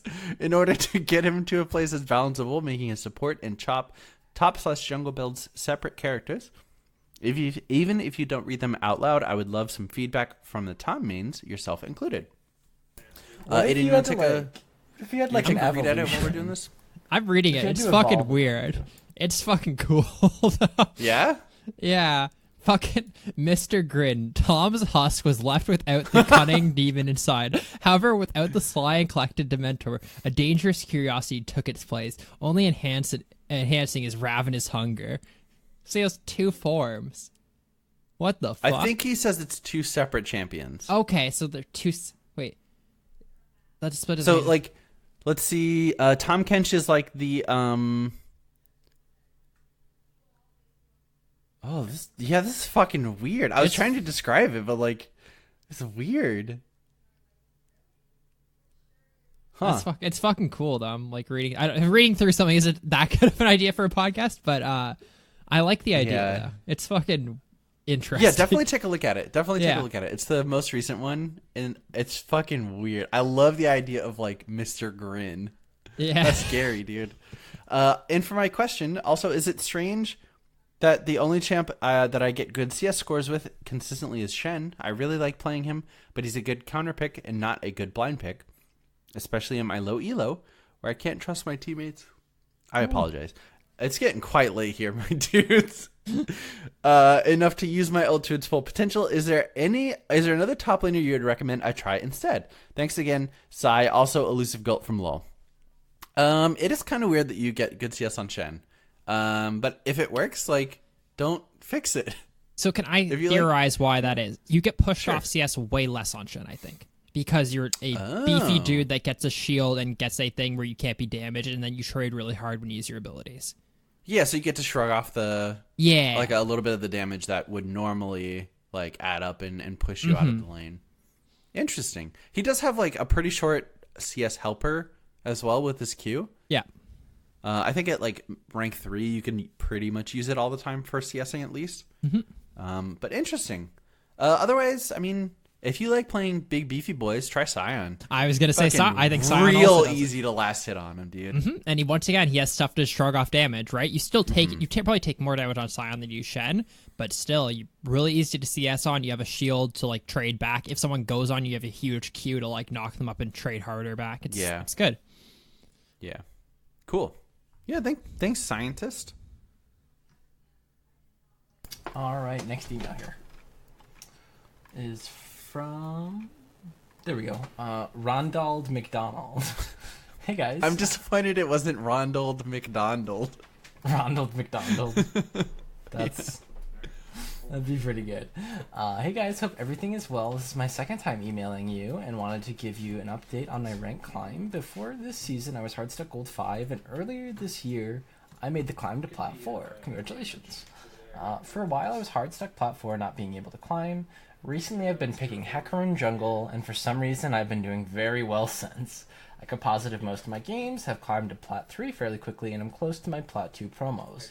I wanted to share some changes I did to my lifestyle to help fellow listeners, because jungle was not my strongest role up until now. I started only playing Hecarim, which was a strong meta champ at the time, and still is pretty good, allowing me to clear camps quite easily with AoE. Learned more about jungle camps' XP and gold values. That's huge right now with the current state of the jungle. Knowing like which ones are actually worth taking.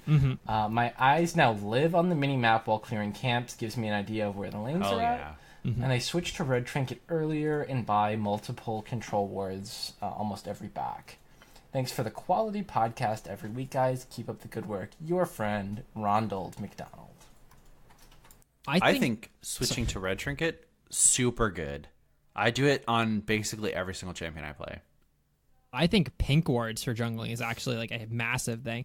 It's to defend your jungle, right? You either put them at your blue buff in the bush, or you put them around like, you know, the red buff pit, like the entrance, like behind like Baron pit or like Dragon pit. Just put them there. All it's doing is to show you if a jungler or mid laner are going through your jungle to like gank bottom, or to take raptors, or to take your red. Like it covers half of, like, well, I guess a quarter of the map, but half of your jungle, just like that little entrance. It's so important just to like have vision in there. Alternatively, swap that around, and now you have information about where the enemy jungle is, like basically at all times.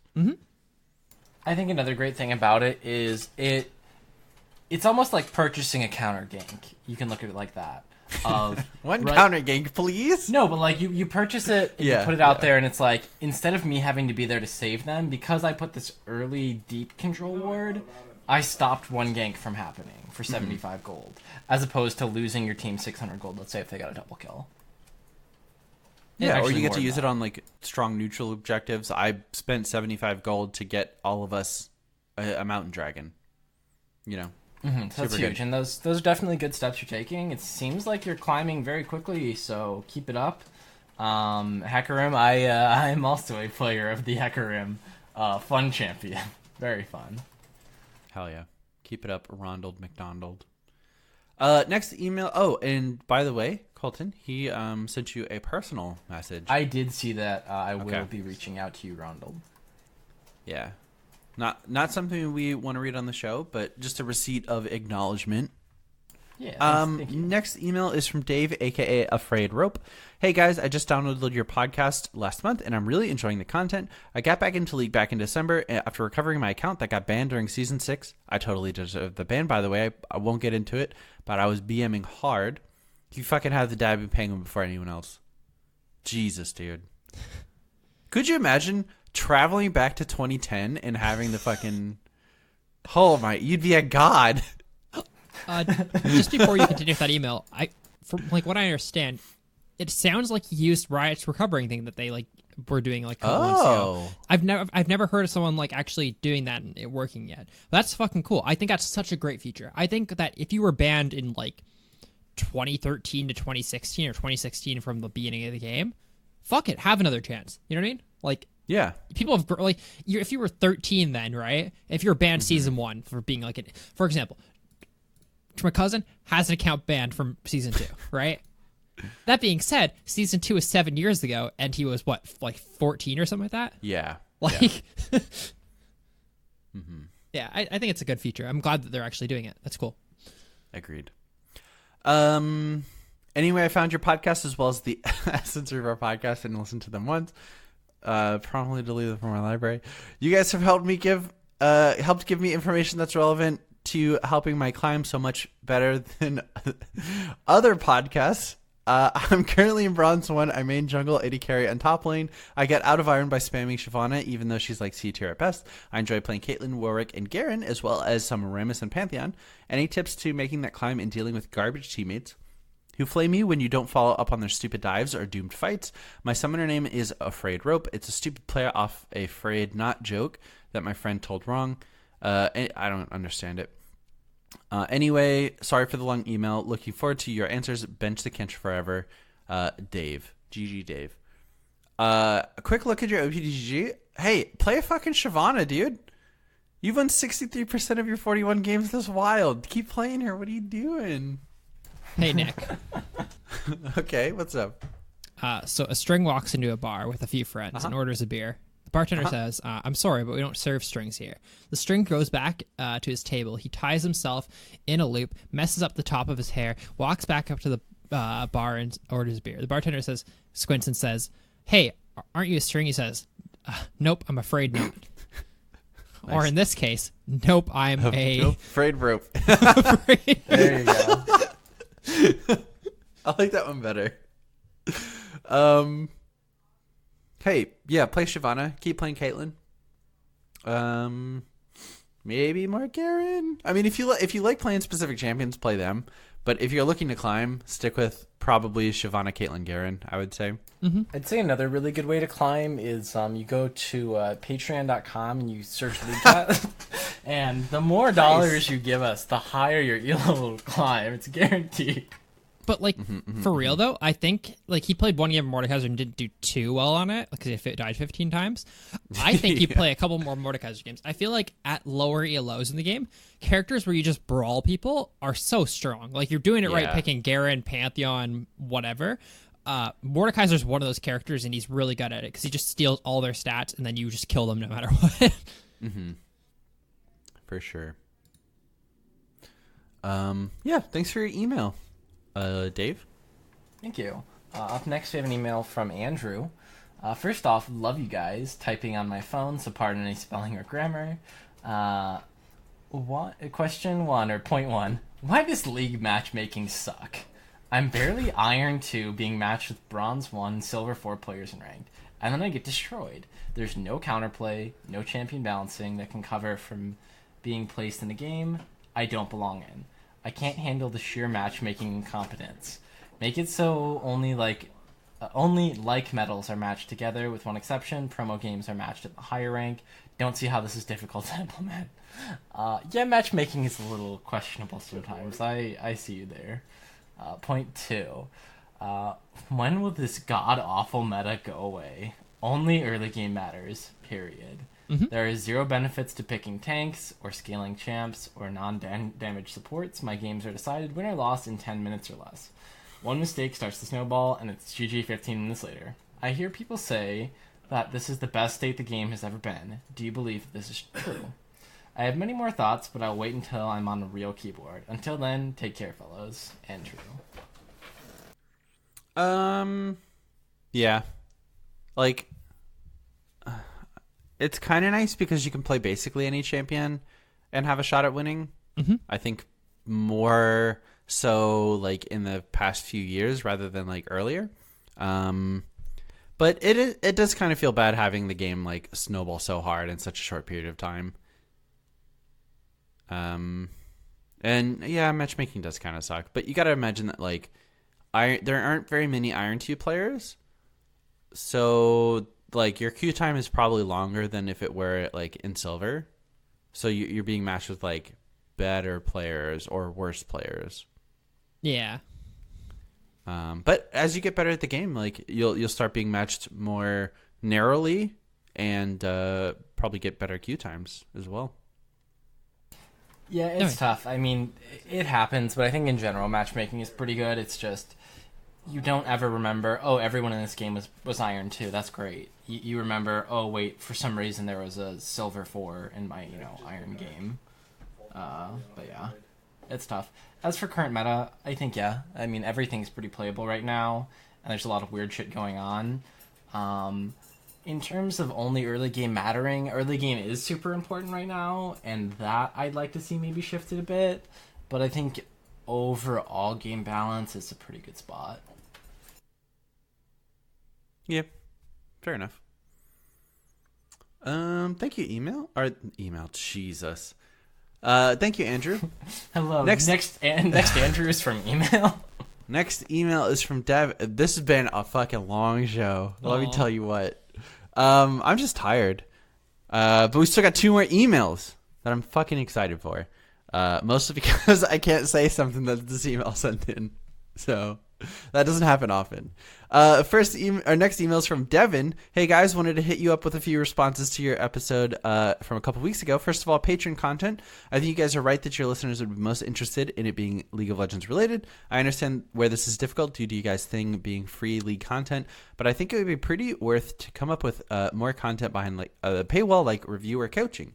Maybe an option to like co-stream with one of you or something like that. Also, I can't read that part. That's the part I can't read. I almost read it.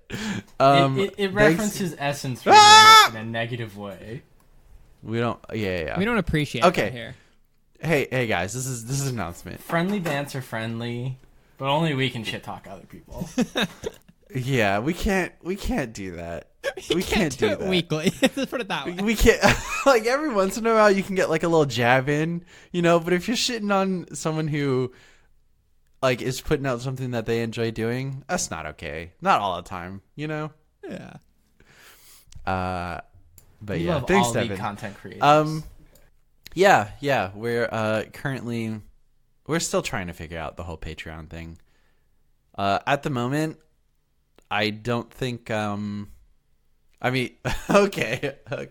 At the moment, like, we don't have a lot of time outside of like work and school.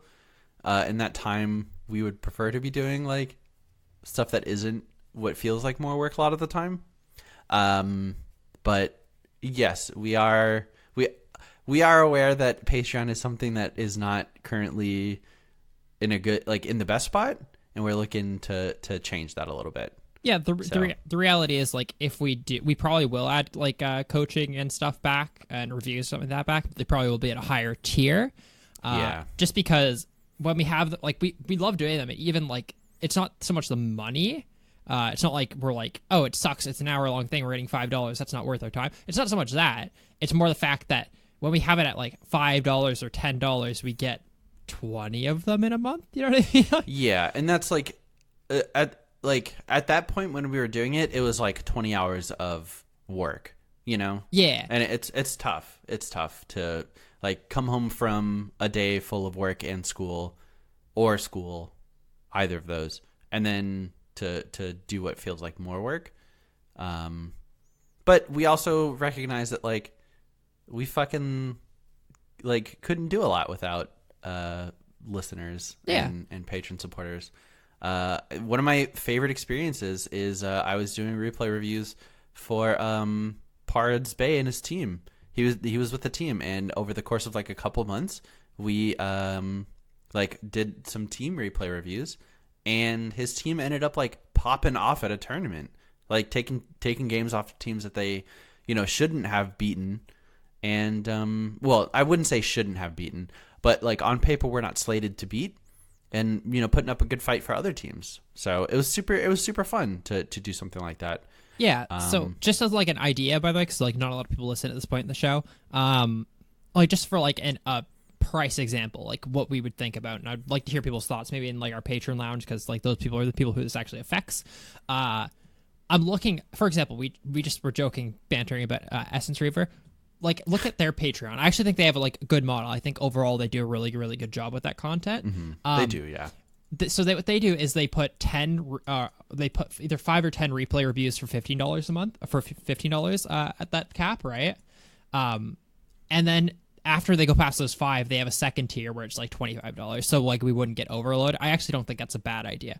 And then they have like actual one-on-one coaching, like an hour or two of coaching a month for like $50, which I don't think those are bad tiers. It's a lot of money, but like the reality is we can't do 30 sessions in a month, right? Because that adds 40 something hours worth of stuff, right?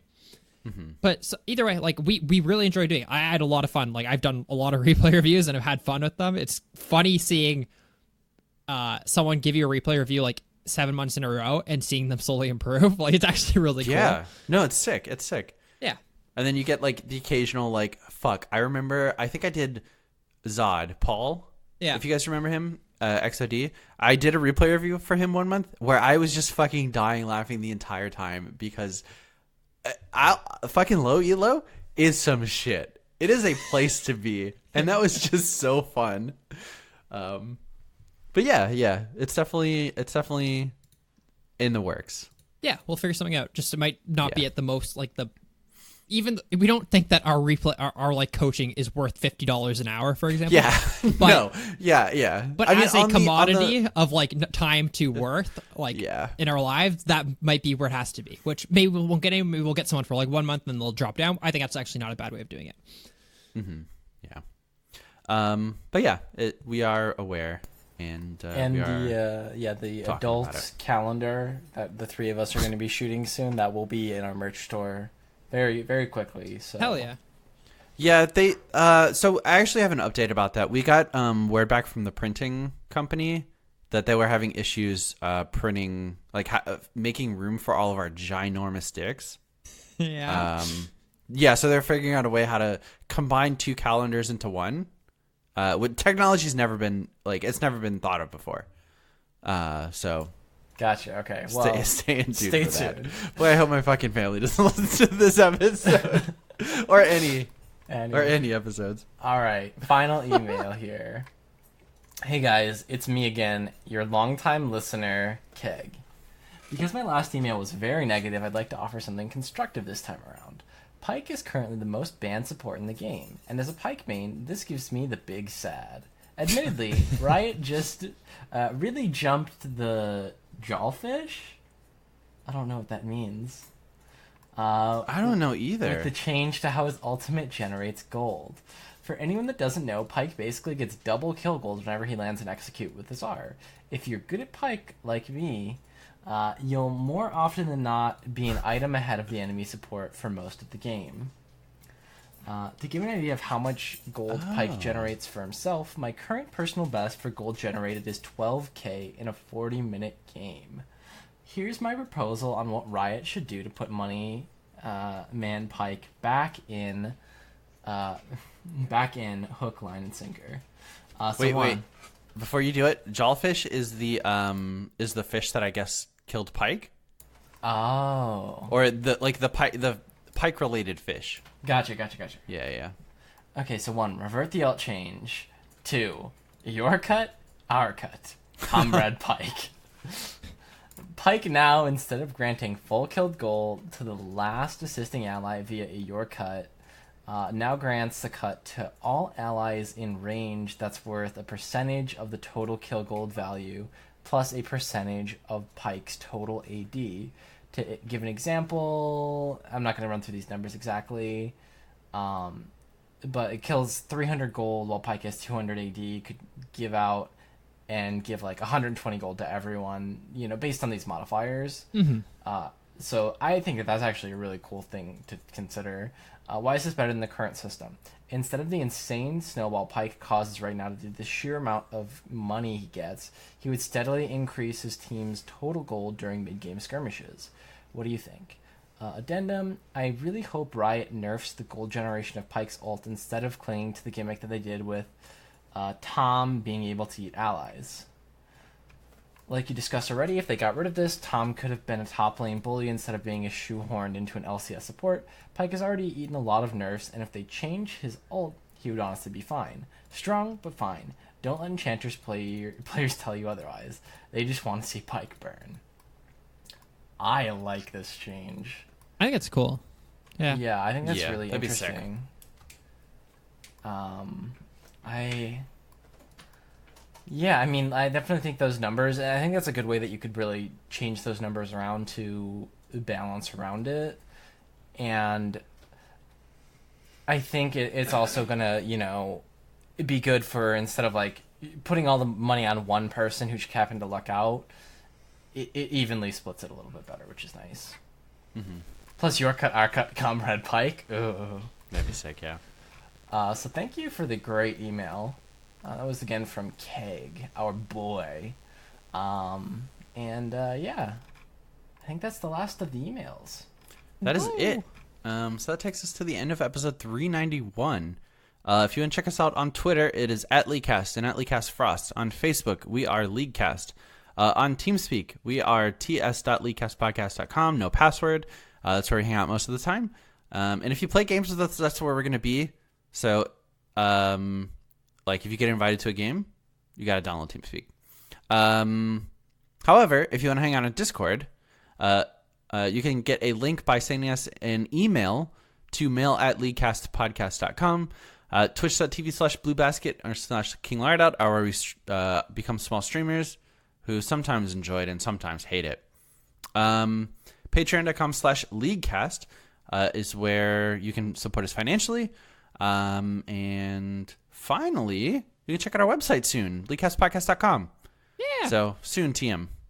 Very soon, I think. So that'll do it for episode 391. Thank you guys for listening, and we will see you next week for 392. Bye. Bye. Bye.